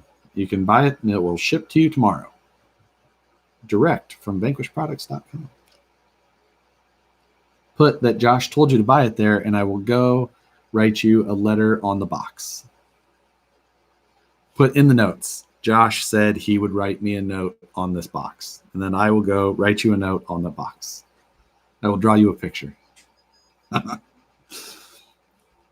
What are my thoughts on the RGT EX86100 Pro Kit? I have no idea what it is. Those are my complete thoughts on the subject. If you were able to replace the incision shocks in the VS410 Pro, what others would you get? I have never tried the Proline Pro Spec scalar shocks. I'd probably try those out. I've got friends who've tried the Pitbull Chronic shocks out and have liked those. So I've never tried those. I would probably try that. Those would be the two that first come to mind. Happy wife, happy life. Yes. I got $5 on that tube top. If my wife even had a tube top here, I would call your bluff and make you give me money in the live stream. Let's see. You're not rocking if you're not crocking. Oh my God. Hello from Australia. Nice. That's why I like Gmade. Not everyone has one. Everyone has an Axial or TRX4. I agree the original Transit Bomb has issues, but they made it right if you had one. I tried to get the parts from them, and they never sent them to me. Should try it. But it's like there's a reason that not everybody has those cars. Going to be some Crocs at VP Fest. I want to see the K5. What K5? I don't think I have a K5. Do I? I don't have a K5 anymore. I don't think. You can always dress and drag and get the adult rating. Traxxas Ultra Shock Mini T Spring Combo worth it. They're not bad. They're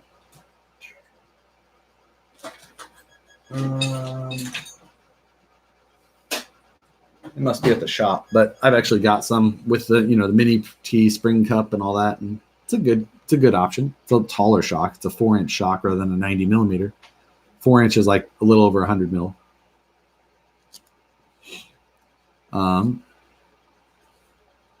Let's see. I love how people think you know everything about everything crawler related. I don't, that's for sure.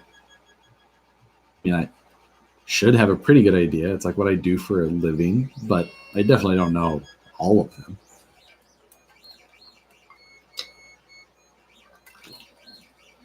Josh and Matt, tube top build off. Done, but it means I'm putting tube work on top of something. That is as close to tube top as we're getting.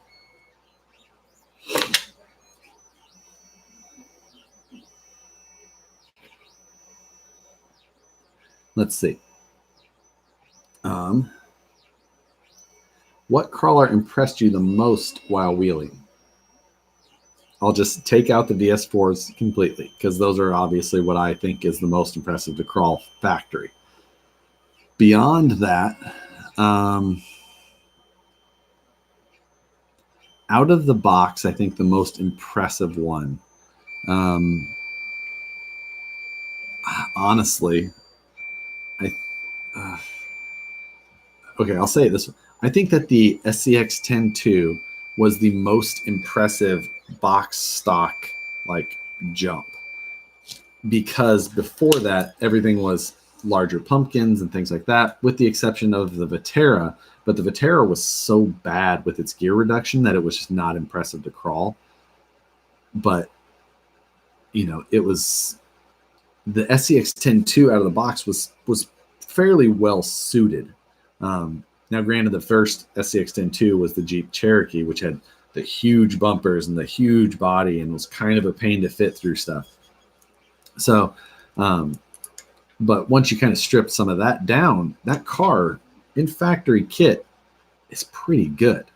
And then after that, a lot of things were as good or better. The Enduro probably crawls better than the SCX-10-2, but it came out 3 or 4 years after the SCX-10-2. So, you have to take that into account. It wasn't as much of a wow factor because we've had all these other vehicles to compare to.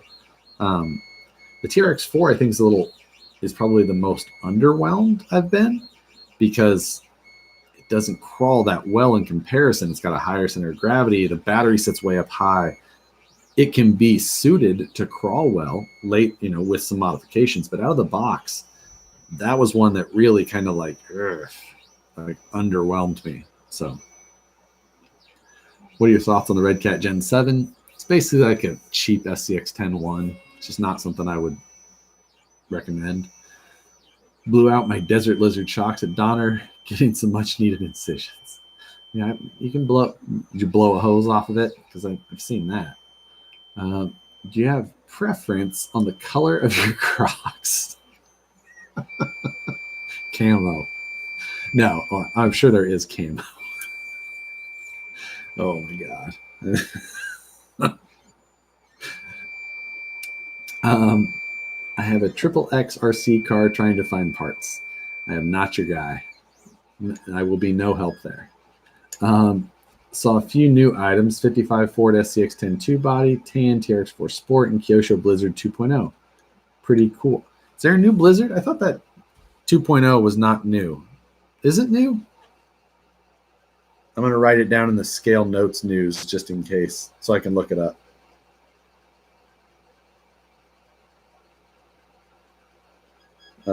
The rest of that stuff I had already talked about, though. Let's see. Went out for the Sword and the Stone at Donner. Just found a good time. I need to find that whole Sword and the Stone thing. I've never heard of it. Do I have many other types of RC? I mean, I've got Arma Outcast, kind of basher. I've got an Arma Infraction, which is different. I've got a Kyosho on-road car there. I've got a Kyosho 8-scale buggy down here. Vintage Kyosho right there. I've got FPV drones. I've got the flying wing. So that, and I've got some FPV stuff for that. Still have a drifter somewhere. But really I like crawling the most.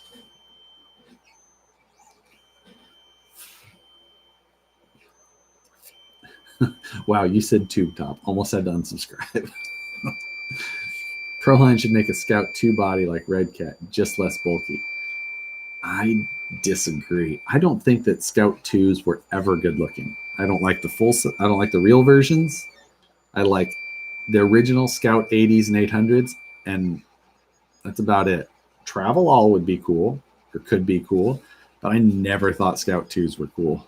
I just never thought that was a good look. Have a pot plant growing in the background. Oh, like pot. Gotcha. I don't think that my videos would get very interesting if I did that. For a crawler, is running a hard body a good idea to do the weight of it? Or I mean, if you're like looking for all out performance, then no. But if you're looking for the style and the sound and the realism you can get with these things, I guess, then sure, it's cool. I mean, honestly, like this 4Runner is cool. Like, I'm on board with it. Hey, my 3D print's done. Ooh, that was loud. You guys want to see, let's press some aluminum. I'll show you guys this whole ridiculous process that I came up with.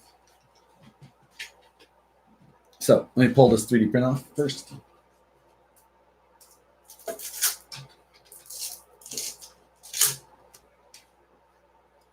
Ooh, still a little warm. I almost bent him.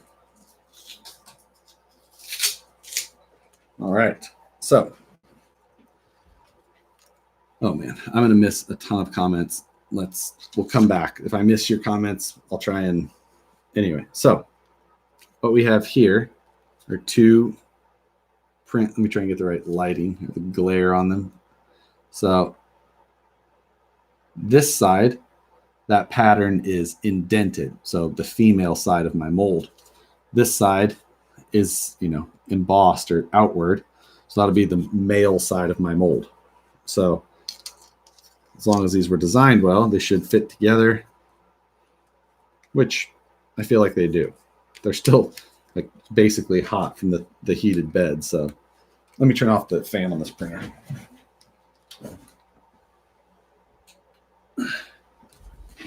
All right.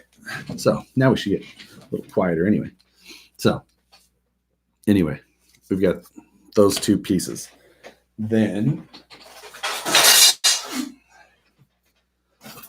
this is the aluminum. Like I said, this is a softer aluminum. Now, I should have drilled this, or I should have made this, the perimeter on this a little bit wider, just to make sure that it all, you know, so I could put the pegs back in it. I actually just realized that I forgot to do that. So we're just going to do it by hand. I'm actually just going to cut a square of this so I don't have to deal with this whole sheet on video.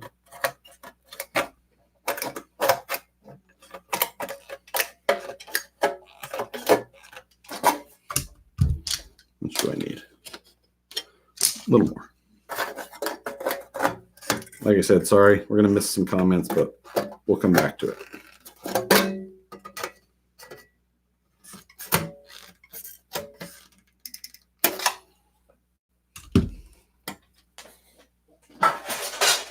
So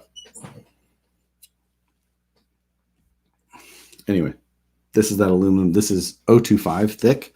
So reasonably thick aluminum, you know.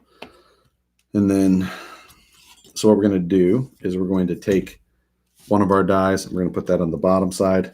We're going to put the other one on the top. And basically, since, like I said, I forgot to make accommodations for pins, we're just going to have to deal with this.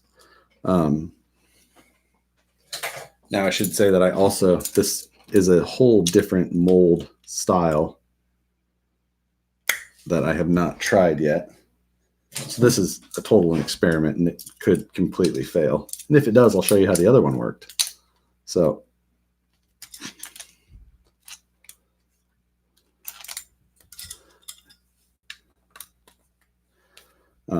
so at this point, I just have one of them like crimping it down, holding it in place.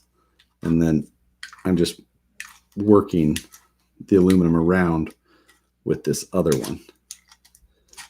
Now, technically what would work better is if I had a vise in here and this was pinned together and I could crush them together. But I don't have a vise in here. I have a vise at work and I don't have one here. So we're just doing it by hand. Because sometimes that's how you have to roll. So basically, I'm just trying to work this thing around all over. Then we'll crimp that one into place. We'll work around over here a little bit more.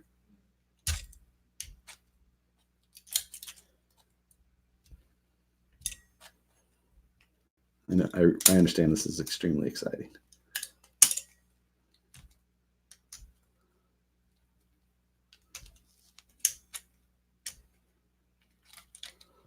All right.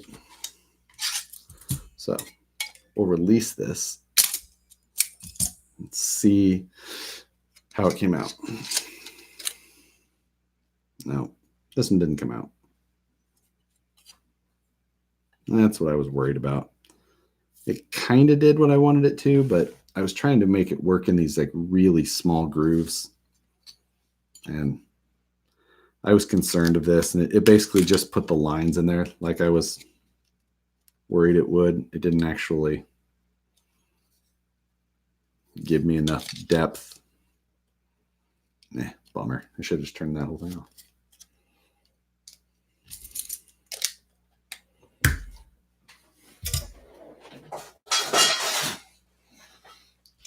We're going to do this the way that I did it the first time with the hammer. Let's see.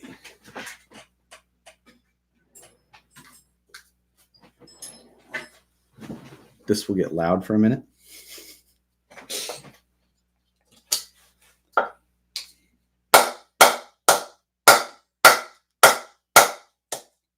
Sorry.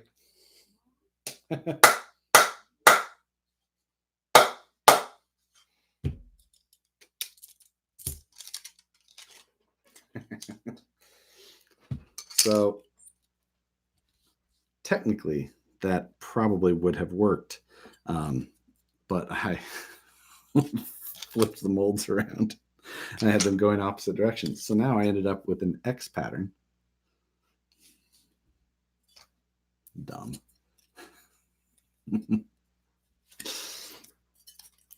That didn't work.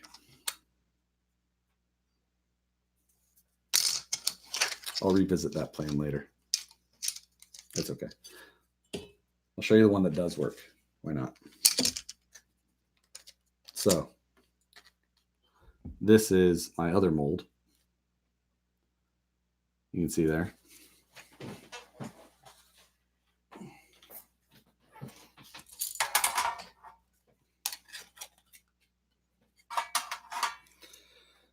Granted, I have to drill this whole thing.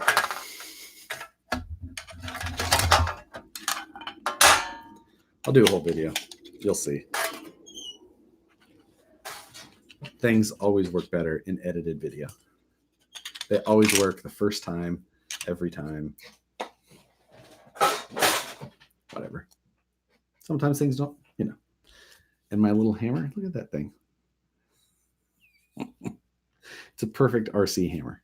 I have regular hammers too, but this is a great RC hammer. Anyway.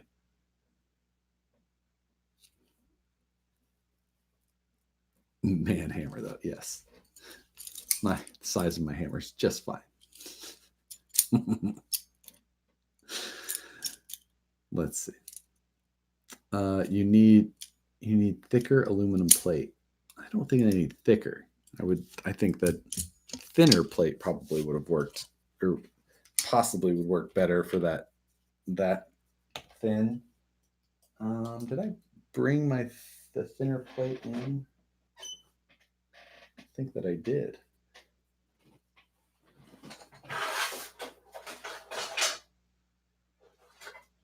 No. Oh wait, I did. So let's see, is this 025? This is 020.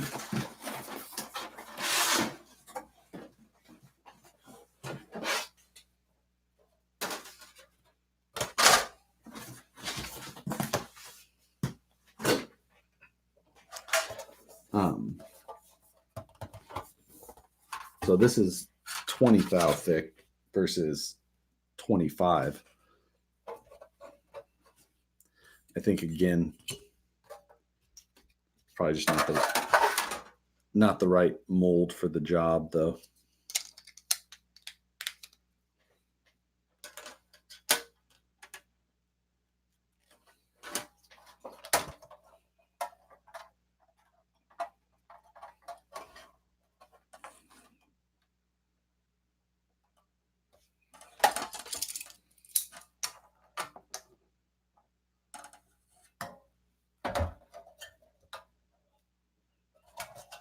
Let's try it just for fun, right?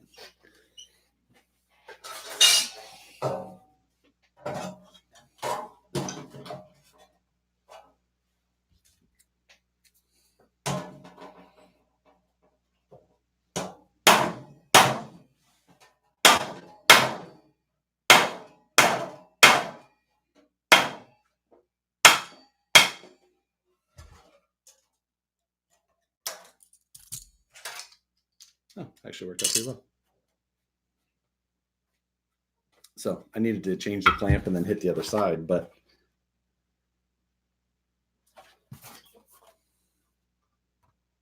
that one actually worked out well.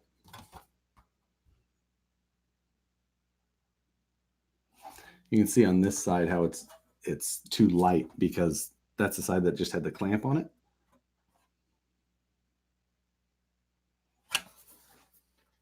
So we'll let's put it back on this side and then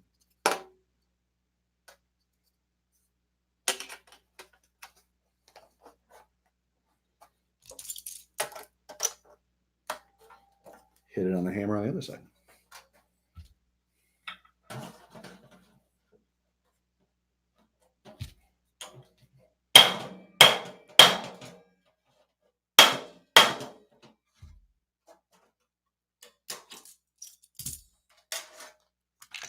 Yeah, worked out well.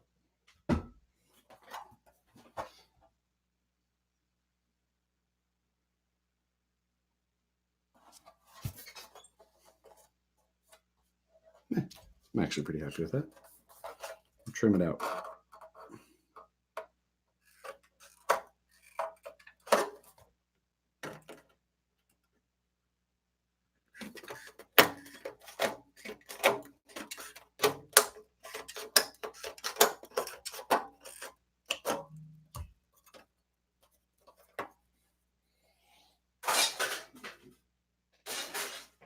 So now from there, I can trim this to actual size.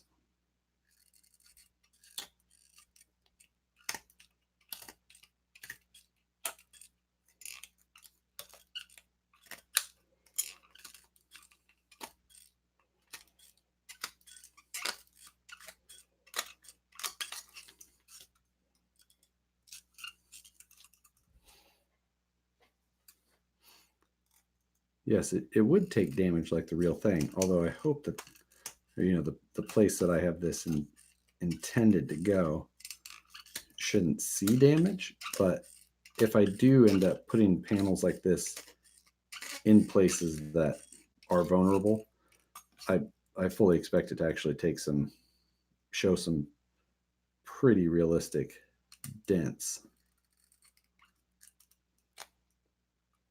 which is really the only way you could use this type of aluminum in a situation like that. I use 0.25 thick aluminum all the time, all kinds of different locations, but it's like a more standard strength. This is what's called dead soft, or, you know, it's like an annealed aluminum, and it's way softer than like the traditional 0.25 thick stuff I would use. So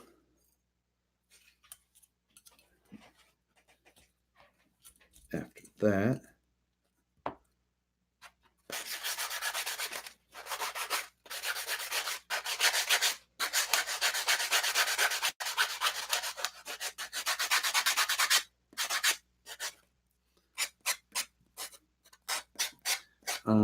what do you think about mounting a hard body for close-up filming? All depends. You just have to get, you know, you need to get it in a spot where it looks like it's a realistic angle. Oftentimes when you mount something like that in a GoPro, it's so far off that it looks like you have it mounted to an RC truck. So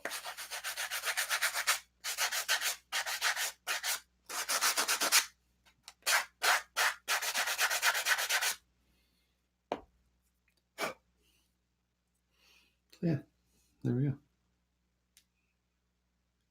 So simple little panel.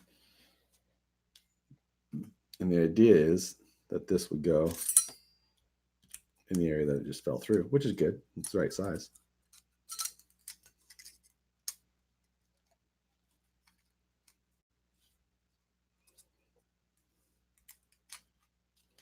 So it needs to be sanded down and trimmed to fit, but we're in the right ballpark at least. I have to figure out exactly where I want it, like what depth, but the idea will be for it to go in that area of the cage.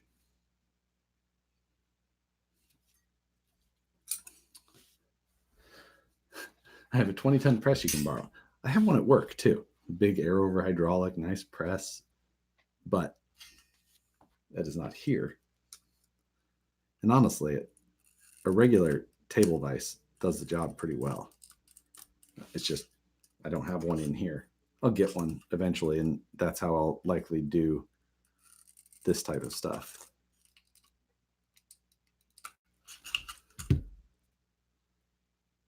But, you know,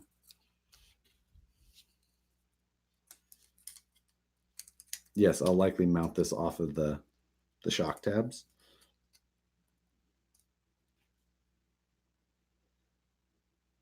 Should actually do the job pretty well. So, you know, it's just a, you know, little detail panel, but it's just one of those things that you wouldn't be able to replicate this with regular work. It's just something a little different. You know, it's what a failed first attempt looked like. So I'll throw that one away. Get rid of that evidence.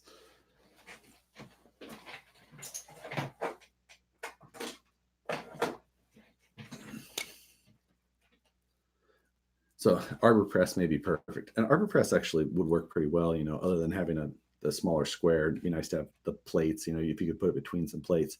But like I said, a regular table vise is what I've used before, or bench vise. Put it in there, one good crank on it, and you're set. And a bench vise is good for bench vise things.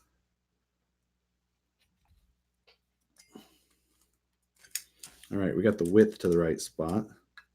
So now let's mark where those slots need to be and just fit this thing up for fun. Mark there, and there.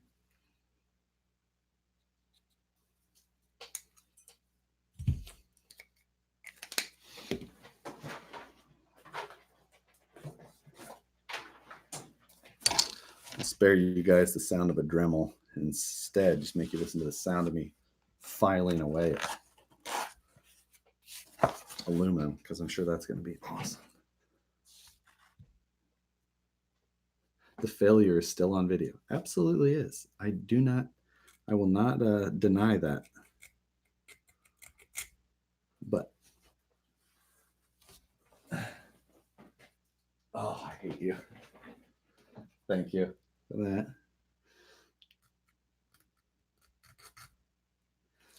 So let's see. You could make a gooseneck trailer thing out of that cape. Gooseneck trailer thing. What? I don't know what that. I mean, I know what a gooseneck is, but anyway.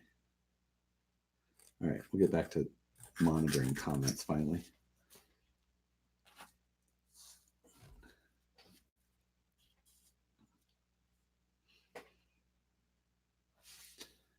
Wilson. So my shock tabs are like right in there. So actually pretty easy mounting location is just like right there.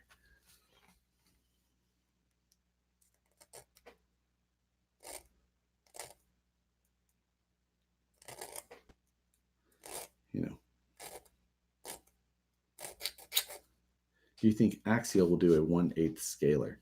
Probably not.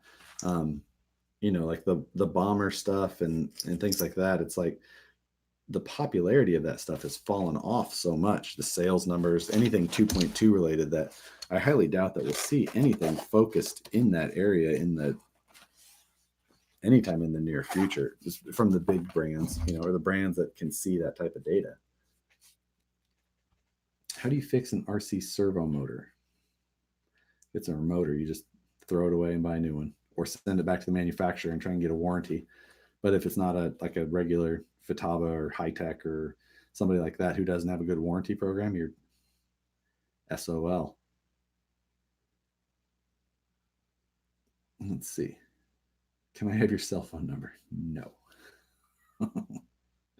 Use a big file and file the whole side in the same time. Yeah, it's, if I wasn't trying to necessarily get that. I was just trying to get rid of the little teeth marks on that.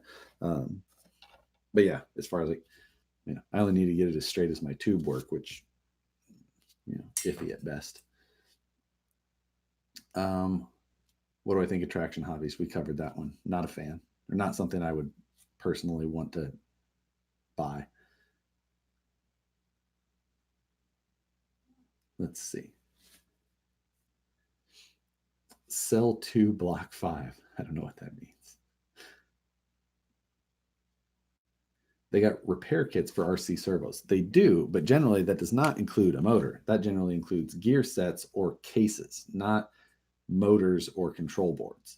So for those two things, usually that means you either have to go to the manufacturer or means you go back to where you bought it and buy another one. Can I have Wilson's cell phone number? Ooh. That maybe I could do. No, because he would publicly give mine. So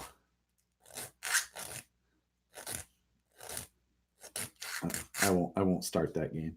Do you have any new info if Proline will produce those honeycomb wheels they showed off at Axial Fest? Ooh, I don't. I have no idea. I mean, I could. That's one of those things like no idea if they'll ever follow through with that or not. They were cool. I tell you what, they rattled shit loose on my car though. Like I had to. I ended up losing drive shaft screws on that run twice. Just Loctited in screws that had been there for months, years maybe, came loose. Like just with how stiff they were. I run my Bombers the most out of my rigs. They're fun trucks. But like right now, Horizon, they have the Bomber going, and then they have the Rock Ray and Baja Ray. That's probably all you're gonna see out of them in that area for a while. Let's see. I just ordered TRX axles and SCX102 links for my VS410 TRX rig. Nice. Would you build a scale garage like the others? Probably not. They take up a lot of room, and it's just not my thing. And it could be seen as kid like. No, probably not going to be something I'll do. What was my favorite trail at Axial Fest? I did not get to run that many trails. I can't actually remember which my favorite one would be. We ran up on top, had some fun there where we did the Ripper run. And then I ran up on the backside of the lodge. I think it was like R. And that was fun. But yeah, I don't know. It's a tough one. Let's see. I ordered a VS410 chassis, but I don't know what body to go with it. Oof. That's a tough one. Yeah, I don't know. You have to try that. Any info on Axial SCX24 Jeep version? I don't know. I thought it was already out. I'd seen it in September in Vegas and then just never saw it again. I thought it would have been out by now. I'm debating on buying a UMG 10 body for the TRX 410. Ooh, that'd be kind of cool. Especially if you figure out how to stretch the wheelbase on the rear of that just to get it out there a little ways. Yeah. VFD and TRX4 axles are where it's at. Awesome setup. It is a cool setup. Takes a little bit of work to get it there, but beyond that, then it's a cool truck. Sorry. I'm sure this is annoying to hear. I just want to see if I can get a little bit of a groove in this.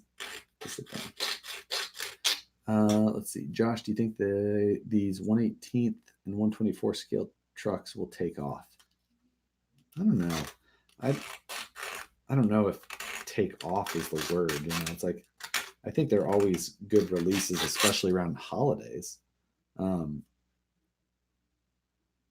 But they're not something that I would find myself as interested in personally. So I don't know.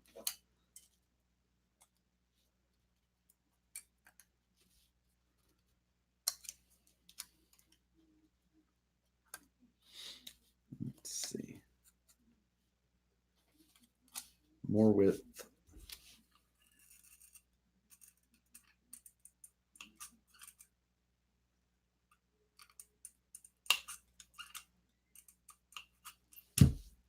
Just going the easy route. Let's see. Ooh. How did that jump so fast? They also race motorcycles at Donner Ranch. Yes, they do. One of the guys that I know up here, he won the hill climb up there a couple weeks ago. A main show December 5th for the SCX24. A main oh, you mean A main like A main hobbies? Show December 25th for the SCX24. You mean, are they doing a competition? If so, that'd be kind of fun. I'm getting the TRX4 Sport kit, but I just want to do one upgrade on it, then run the rest stock. What upgrade should I do? I don't know. Relocate the battery? That's what I'd probably say first. Get that center of gravity down.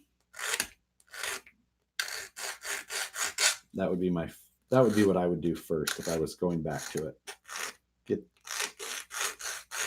Get the weight down without a bunch of brass and go from there.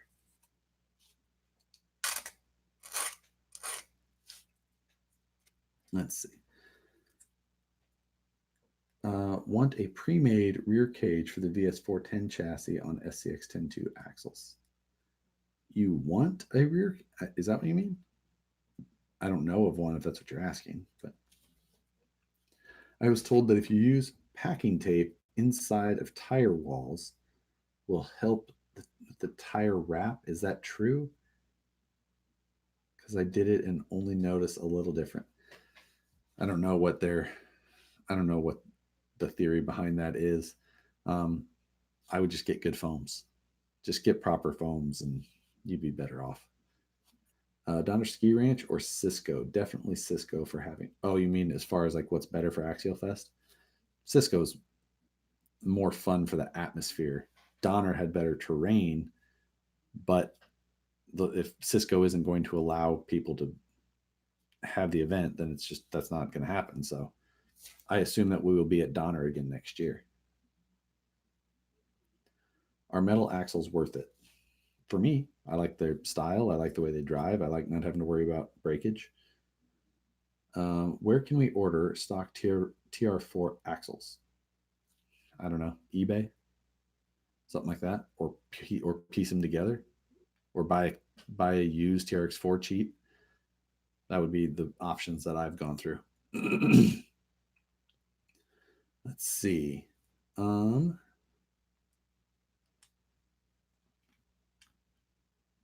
Release date. Sorry, I don't know what you meant by release.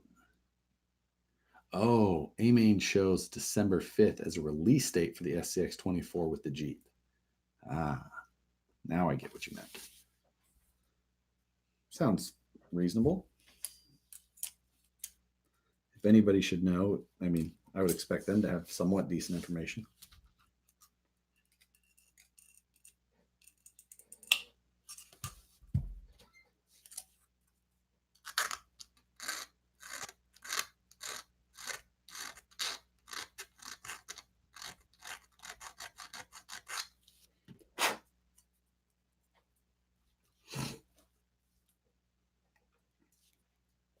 Are the monthly Mayhem status? That's a tough one right now. With Matt and I are both going to do scale nationals, so that is going to take a good amount of our focus, which may mean that we delay monthly Mayhem. And right now, since we haven't really decided on the next challenge, likely means that there's going to be a bit of a delay.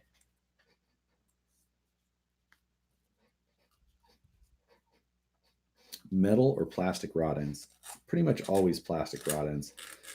Just because of the movement that they have, there isn't really any good metal rod ends that hold up over time. Almost all the ones that are available just fall apart. The only good rod end that I've really ever seen made of metal is the rod ends that are built into the Vanquish trailing arms. Those things they're adjustable for the tension so they don't wear out. Really the only good ones I've ever seen.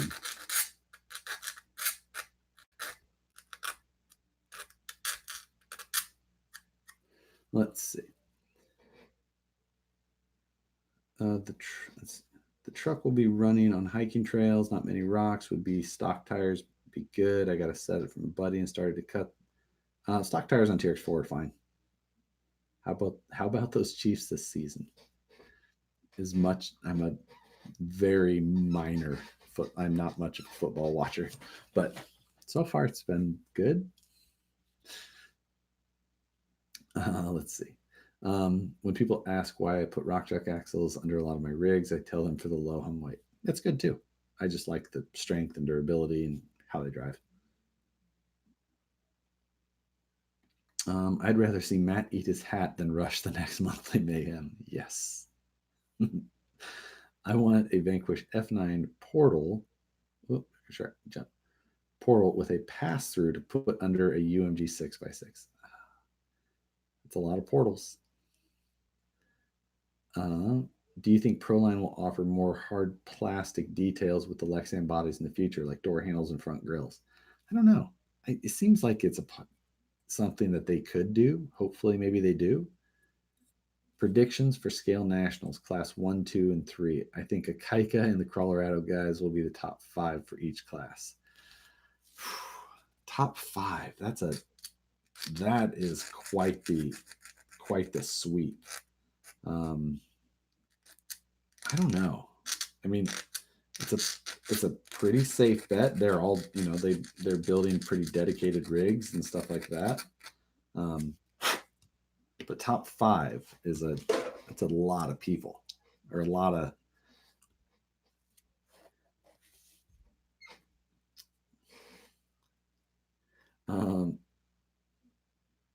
always nice to start the day with coffee and greetings from the Netherlands. Oh, nice. Any Northeast events you're going to? I don't have any Northeast plans. I have seen that, like nationals in 2020, like full or like rock crawling nationals will be up there. But I don't know if I'll make it for that. What setup would you recommend for the Axial Yeti for a race on a carpet track? Oof, I'm not your guy. Yeti in general just really wasn't my rig, so I don't have all the suggestions for you on that one.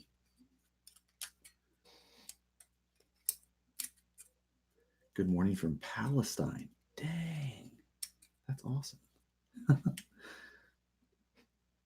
Can you please tell me why Proline hasn't come out with a 4.19 Swamper? Would sell like hotcakes. I always just find it funny when people think like everything would sell like hotcakes. Like, well, maybe it would. Like, but personally, I don't like Swampers. I never liked them in full size. I know that they're a good RC tire. They work well, but I don't like them. So I can't tell you that I'm mad about it. What I would rather see is a 419 crawler, because that's an awesome tire. Full size RC. The Proline crawler is my favorite tire.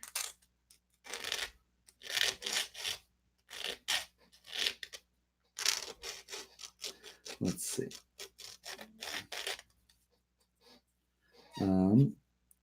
Front IFS conversion on a bomber, good or bad idea?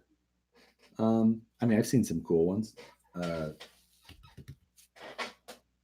DMG makes a kit. I actually have one here that I never ended up using. It's like the full kit though. It's called a B1B. I wonder where I put it.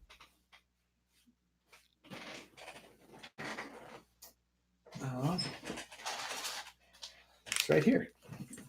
This is an IFS conversion for a bomber. There's a skid plate in there and a whole bunch of stuff. I don't really necessarily know what it entails, but that's the kit. Let's see. NENC was fun and Motorama was good. Either way, that or Super Shafty guys from New Jersey. Keep busy.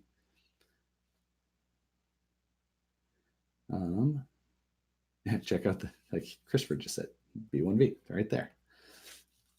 Any chance of doing a 1.6 Willys? I have a 1.6 Willys body and chassis, so it's one of those things I have to find time for. Yeah, that is a lot, I'm sure. 6:30 a.m. in the Netherlands, yes.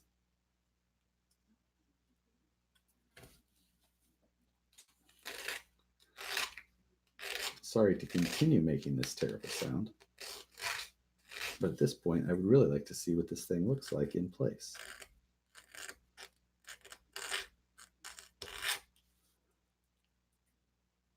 How fast did my drag bolt go? It went 63 on a stock axial sintered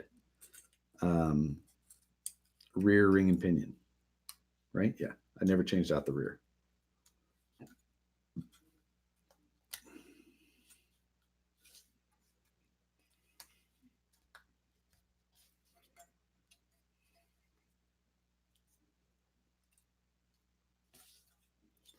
I think that'll do it.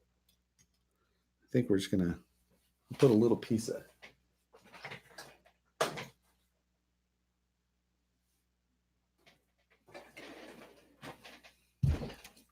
throw a little tape on there just for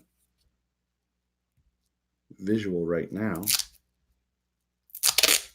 because everybody loves duct tape.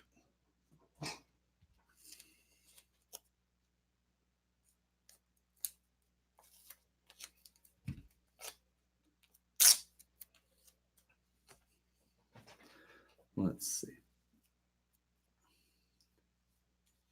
Surprised it didn't melt. Yeah, you would.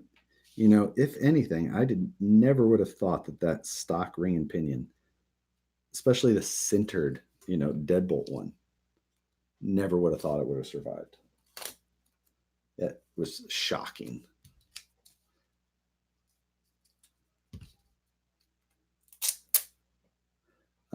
Underdrive gears for the AR-44s. Any reason why nobody has produced them? It's mainly it comes down to being able to fit everything in the pattern and the size. It's not that people wouldn't want to. Everybody would want to have all of these options. It's just not easy to get those options to fit, and especially without like necessarily making a whole different housing with different bearing spacings to accommodate the teeth differences.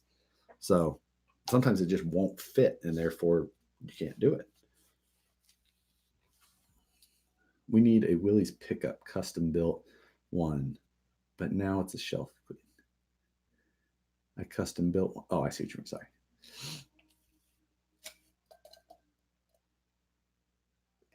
Have you ever used marine grease for any of your RC gears? Yeah, I've used it.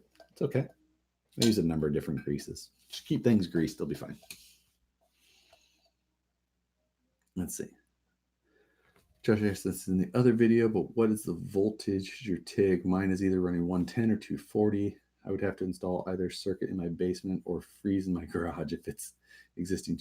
So my TIG will run 110 or 220 or 240.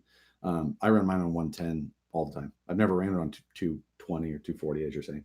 So I always just run mine on 110. I want to find out if tire sauce would help tires on the rocks. It's kind of one of those things, like we run our, rocks are dirty and things like that. So we used to use Simple Green, get them good and clean, hoping that would help. But if you're in like a sandy situation, you don't want anything sticky. So you can only do so much.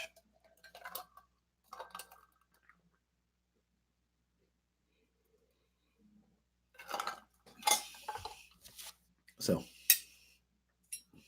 there's our detail panel.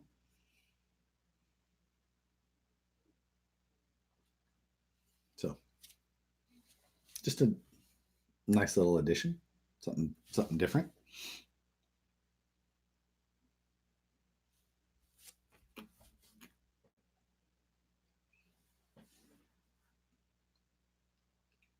Let's see. Ever drill holes in the axles to degrease from?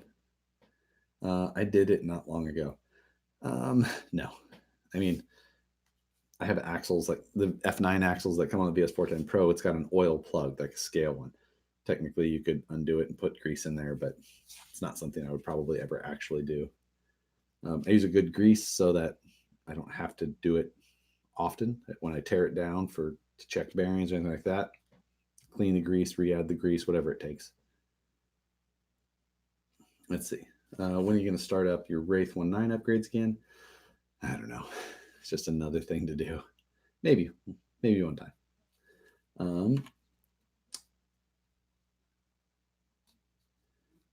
Gonna install a high amp 110 circuit, then yeah, should work out just fine. That's what I had in the basement of my shop.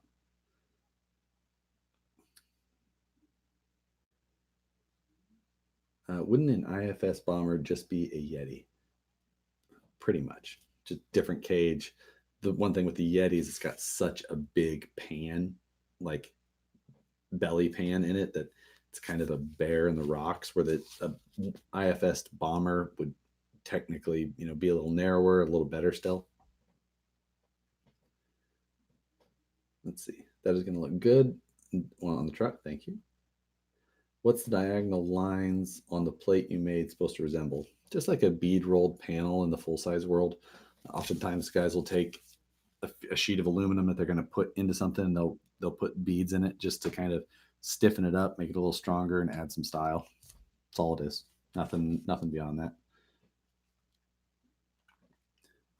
I think that the little SCX24 is going to take off. It's the first thoughtful small crawler, and the aftermarket is following along. With the scale factor, it'll be a fun secondary rig for most. I could see it. It's just not something I really like all that much. I really like the one that Matt did with that 3D printed chassis. That was cool. Let's see. Looks good. The cage needs filler panels now in the side triangle sections. Yeah, it'll have to get more. I'm going to do the 3D printed ESC mount in the front, a bunch of stuff like that. Virtual RC rock crawling. That will be a thing. See it a little bit. Seeing it a little bit more. Yeah, what's the one that I play? Beam MG or NG, Beam NG. I play that on the PC every once in a while with some crawling in it. It's kind of fun. I told my wife we need to take a trip to California. I'd buy you a beer, but it sounds like tonic water with lime. Tonic water with lime. All the way from South Africa. What's your thoughts on the MST CMX as a Class 1 rig? It's not one that I would actually use for Class 1, just because the axle shafts and steering on it are limited so much. I would try and find a truck that you could get better shafts and better steering angle and upgrades and things like that for. That would be why I would choose something different. When the new 124 Jeep comes out, I may buy it. As someone has been in the RC for a while and doing so many different aspects, what's the stuff that you see people doing that is the cringiest? Ooh, there's so much. Oh man, so much. Things that like we did way back when with crazy amounts of flex, trying to, servo horn shocks mounted to servo horns that mount to shock towers so they can like rotate. There's a million things. Oh, Steve. Hey, what's up, Steve? I saw just read your name. What's going on? I just installed a winch on my RC. Would a 3S work better than a 2S? Depends on your winch controller. Not all winch controllers can take that voltage. Depends on if it goes through a receiver or through its own controller that's wired direct. Tons of different. You got to really look at all the specs on your controller. My deadbolt will pull a wheelie at 63 miles an hour. Just have to make sure it doesn't blow out of the back of my truck. Nice. I like what you did there. Thanks for the stream. Look forward to the next one. Take it easy. Thanks for joining. Checking in, but did you cover your Class 1, 2, 3 plans yet? I did not. Any plans on a build series for each car? My plan at this point, I think, is to start one series for the path to nationals. I'm going to kind of start it, discuss my plans for the plans that I actually have at that point, and follow through. If I don't know that it'll be like a every Wednesday video, but it'll just be, I'll have a new video periodically, hopefully once a week at least, and it will be working on the 4Runner or working on the Class 2 I decide, or working on the Class 3 I decide, which I have no idea what they will be. This is the only one that I know, and it's Class 1. Only one. Class 2 will likely be a VS410 Pro with some sort of modifications, maybe a different body, probably a different body. I don't know. I don't know yet. So far up in the air, and so many decisions to make. What truck is that 2 up from the Deadbolt? That's the truck from the Flip That Truck series. That one. See, that's the Toyota body on it. Let's see. Anyone see the roll scale IFS conversion for the S610 2? It looks nice. I've seen it. I don't know how everything on the design yet. Looks kind of bulky, blocky, but could be cool. I just don't think it'll perform very well. How you see the TRX4 dig unit? Thoughts? I haven't seen it. You'll have to show me who has it. Did that work servo horns on the shocks and shock? No, it didn't. You don't want a free range of motion on your shocks like that. You want things even and predictable. It's not much of the VSD sitting on my bench getting ready to install on my Origin with some fresh frame rails. Nice. Seeing you guys out riding it with the kids, so I could see some trail wear.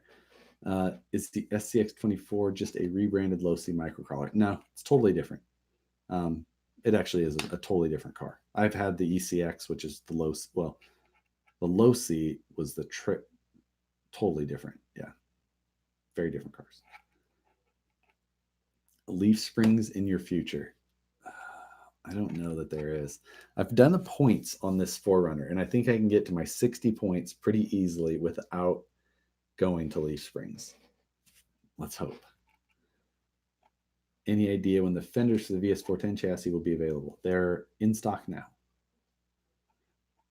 Just about 1 in the morning there. I'm gonna hit the sack. Bill, thanks for joining. Thanks for the jokes.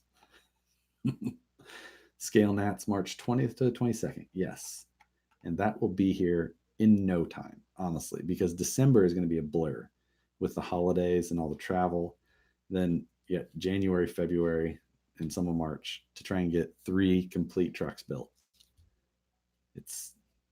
And all of the winches and electronics and lights and so much work ahead. Is there membership with RC Crawler? There is memberships you can buy. It's up to you. You don't have to buy them. You can get on there for free.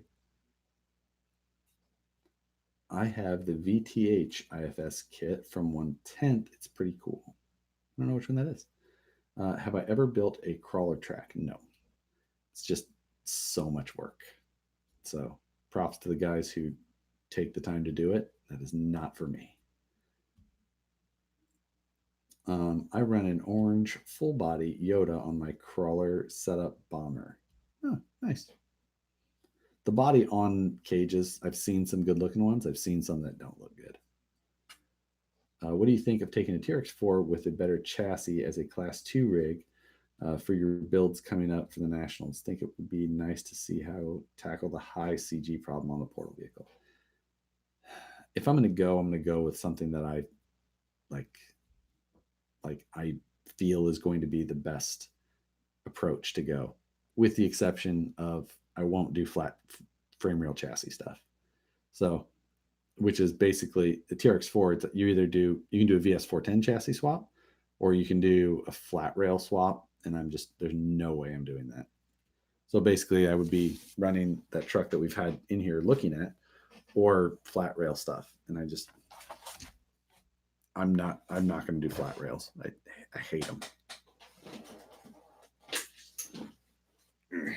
Speaking of,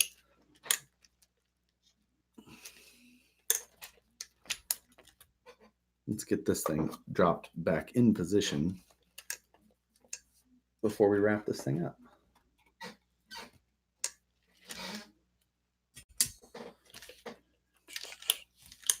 Oh, let's get my drive shaft hooked back up since I disconnected my shafts.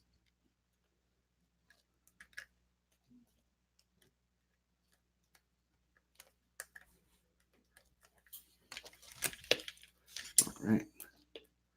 What do I think of the Toyzuki chassis? I just don't like flat rail chassis. I don't like them.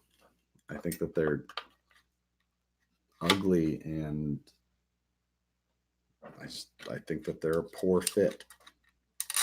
I get the purpose. I get that they're super light, they're as minimal and lightweight, but I think that most of the time they're made out of, ability more than anything. It's just because people don't necessarily have the ability to make C-channel chassis, and that's why they don't. They make flat rail chassis because it's simple. You just CNC router it or laser it and you're done.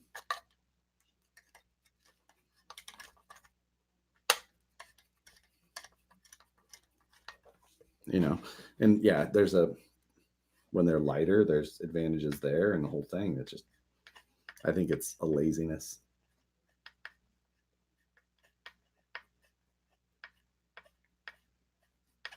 Oh, somebody on YouTube has created a TRX4 dig unit.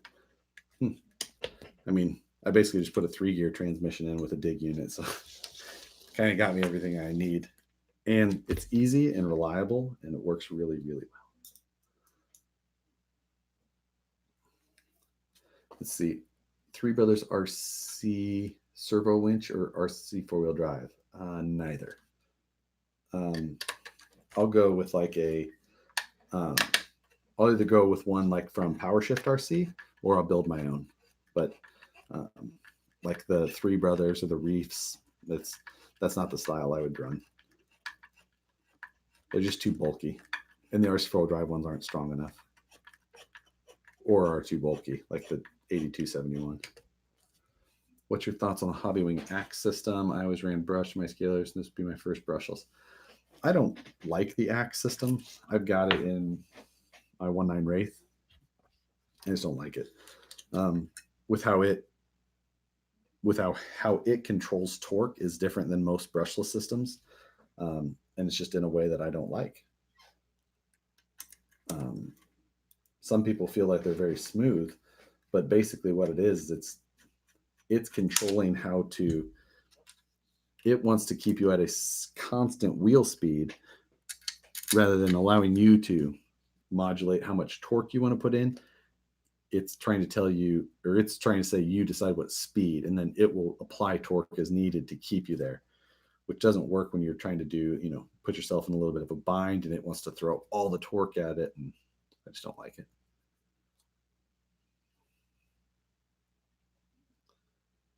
What is your biggest gripe with flat rails? I think I just said them all.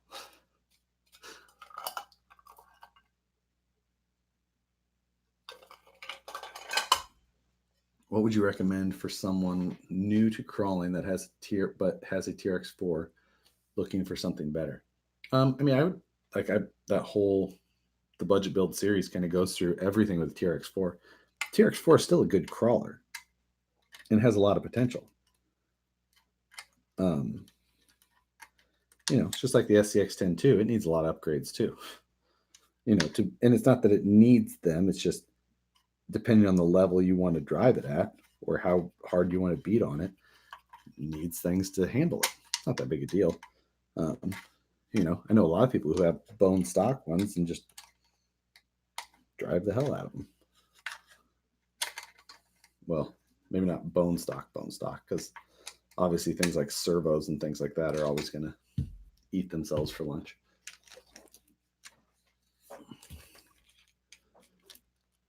Do you know of any trailers that a bomber will fit inside the rails? It'd be a big trailer. No, never been like a trailer fan. So it's never something I've really looked at. Like RC 4-wheel drive makes trailers, but I have no idea if they'd be that right size. It always makes me laugh when people have they build a trailer and it's like a bomber pulling it. And, it's got like a Jeep on the back, and the Jeep's completely the wrong scale compared to the bomber that's pulling it, which would never be pulling something. Let's see. My VS410 chassis kit with VFD and TRX4 portals as my comp truck. All have your suspension set up to fight the added CG of the portals and weight distribution. Yeah, I mean, if you can set it all up. I'm thinking about taking the axles from the budget build, which are right there, and swapping them in here, and just having this truck would just be done. Let's see. Should I get a Traxxas UDR or a TRX6? Oof. That's a you decision. You got to decide that yourself.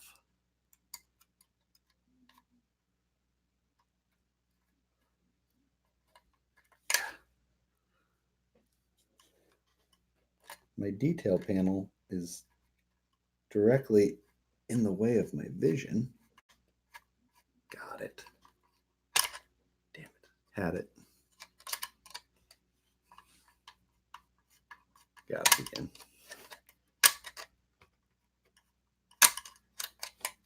This is quite the pain.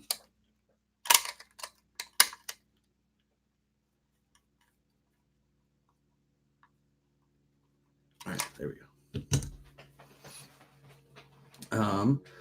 Interesting. I like the Axe system in my Crawler Bomber, caster system in my U4 Bomber. Yeah, I don't like the Axe system.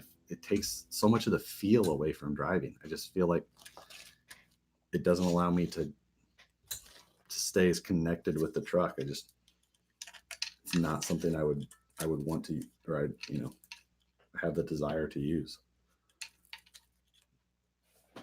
Let's see. Rc four drive winches are bulky and slow. Power shift Roadrunner is quick. Yeah, I just like that style better. Any preference on a two-stage foam? I use Crawler Innovations on everything. And then, of course, it depends on the truck, the weight of the truck, the size of the tires, and all that.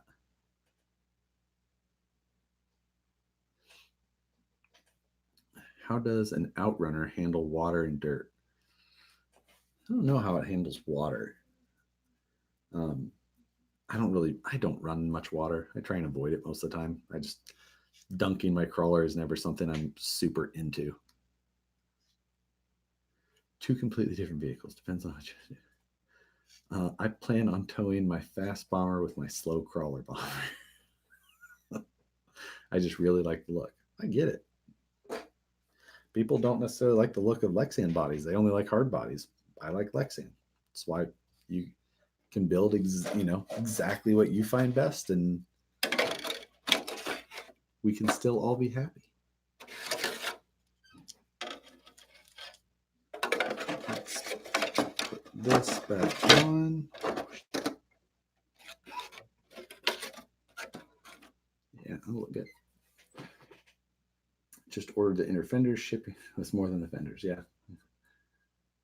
What do you recommend for starting a YouTube channel about RC cars? What I recommend is going back and watching this video and listening to me complain about Kappa and what it could do to RC YouTube in the upcoming months, and then decide if you want to get into it. Traxxas would ever come out with a 6x6 conversion for the TRX4 Sport. Also, would going to a 70mm shock help with LCG on the TRX4? I'm heading out. The problem with just using a shorter shock is that you run into clearance issues in the front, so you can't just do that. You end up with like almost no travel. So no, for the most part. It's kind of all about the whole package and how that works. What about a twin wheel remote, basically piggybacking two remotes together? How about remote mods? I haven't seen decently customized remote. Why do you want dual wheels? I don't understand. Explain. Intriguing. I'm starting to build an Ibex Goat chassis. Hey, and I'm trying to keep the budget somewhat cheap and build it for Axial 2020. Any thoughts on part selection? It might be a broad topic. Find a used truck. Search Facebook Marketplace, search Craigslist, find a used complete truck and cheap. Find a cheap beat up Wraith or whatever you're looking for. Just find one cheap and ugly and strip the parts off of it. Save yourself and lowball them on it, especially if it's ugly. lowball them. Give them if I would find a used vehicle that's like kind of hammered, I'd offer them $120. You know, but if it's ugly, no one else is going to buy it. I use my TF2 dually for my hauler. That's more, I mean, is it a Toyota dually or is it something appropriately dually? A tow truck boom would look cool on the back of that truck. What's your favorite set of tires? Proline crawlers. I heard you talk about Kappa, but what is it? I haven't heard about it. Oh man. It's so much. I ranted too much about it in this video. I'll hold off. I would just suggest just COPPA. Just type it in on YouTube and just listen to the rants. I don't see many slow bombers. I think different is cool, just an opinion. Yeah. You don't see many slow bombers. The problem with bombers is that really long wheelbase and the trailing arms specifically can make it hard to crawl, especially slow. So, there's some reasons why you don't see as many. It's basically a Wraith. Slow bomber is kind of like a Wraith, but longer.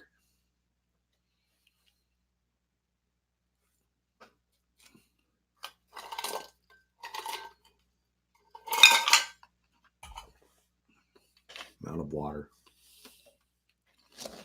So,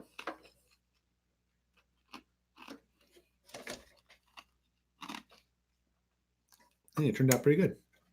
Pretty happy. Once we get the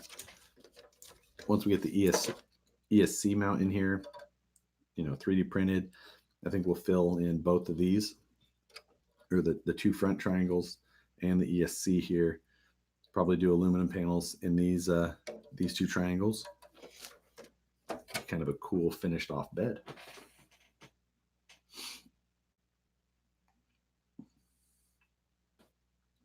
Josh, there were 80s dualies back in the...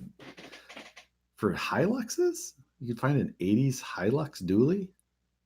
Interesting.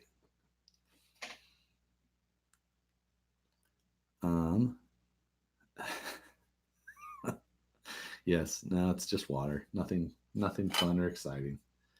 Simple ice water. These are Method 105 wheels. They're just in a gold anodizing. I had these done custom when I had some trophies anodized and just threw in a few sets of wheels and had them done. So just fun custom. I think you'll be able to incorporate the shifter version of the VFD trans in the 4Runner. Yes. Yes, I will. It should line up pretty well. So I'm definitely going to do that. I built a twin wheel transceiver for my 4-wheel steel rig. The issue was the smoothness while driving, the rears and crawling. I picked up 3 channels. Donut worth 2 TTX. Gotcha. It seems like... So I've done a lot of 4-wheel steer, and I've usually found it's hard to like perfectly proportion to wheel. I find that would probably be really hard. I found it best to drive the front, and then I put my rears on a 5-position toggle. So, half lock, full lock, center, half lock, full lock. So it's just I try not to get too finite with the adjustments on rear steer, just because it's something I usually try and do. You kind of drive with it, return it, drive. So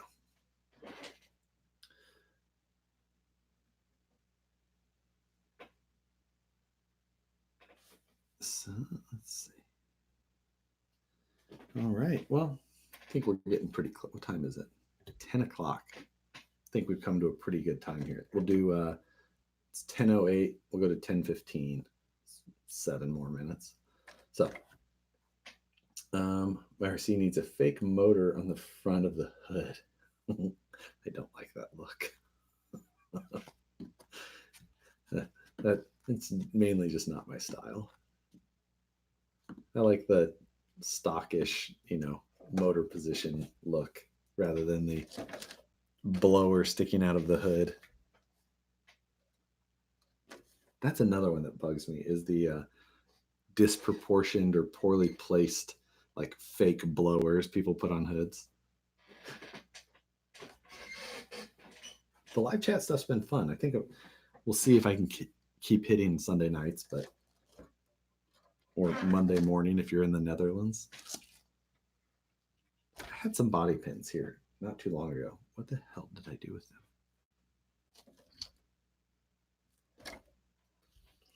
That's going to be annoying. How heavy is too heavy for an SCX-10-2 stockish? Stockish? I mean, I think my stockish SCX-10-2s have all been under 7 pounds.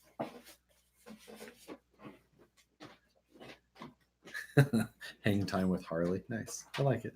I thought Sunday Night Live had a good ring to it.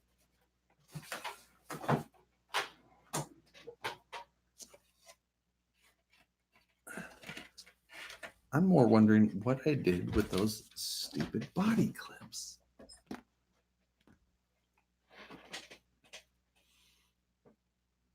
Does that thing have a hammy? Enjoy knocking questions off you. Most people I talk to are completely clueless as if you're referring to. Oh, thanks. Good morning from Sweden. More international. Seems like we have a good time here. Get some of the AM people in Europe and a little bit of late night on the US side, especially being here, 10 o'clock here. It's 1 a.m. in the Eastern time. How about doing an ultralight build? I get it. It's just, they have distinct advantages. It's just one of those things like I did it in the comp crawling days. But it's more one of those things. It's just like, I didn't enjoy it as much. You had to build things and just compromise strength, or like be worried about strength in areas. And it's just when I go out, normally I just want to beat on something as much as I want to, and then be done, rather than worry about it all the time. So seems like I got some BPC stainless skids, and they're too heavy for a stock SCX-10-2. I don't love bolt-on skid plates for axles. Never been my thing. But,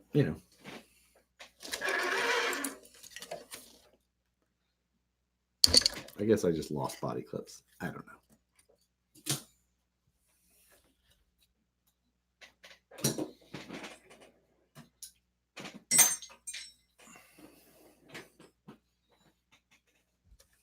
Put my hammer back.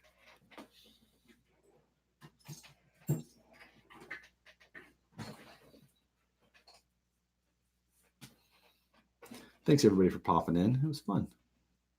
Damn near 3 hours. Pillow talk about RC. I take offense.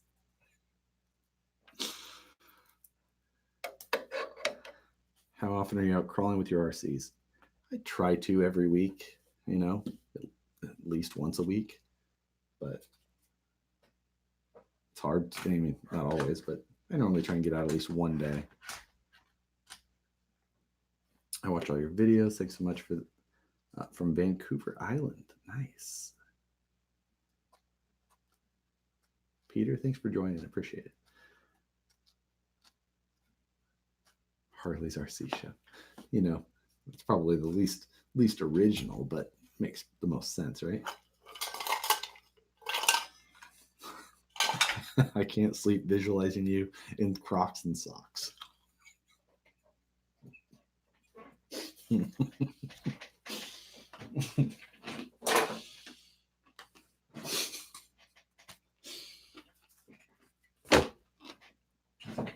Oh my God.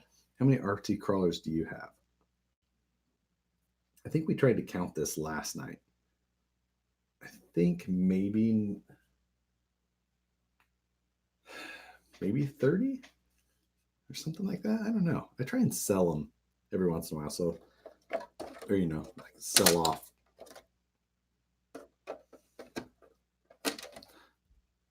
ones that I'm done with or not using or things like that. So mornings in South Africa. Awesome.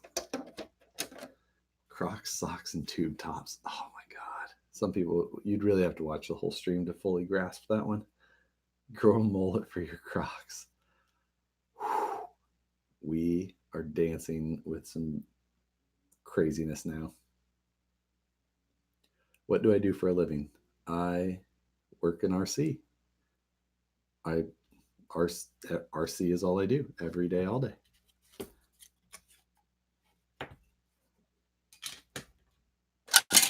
We build parts.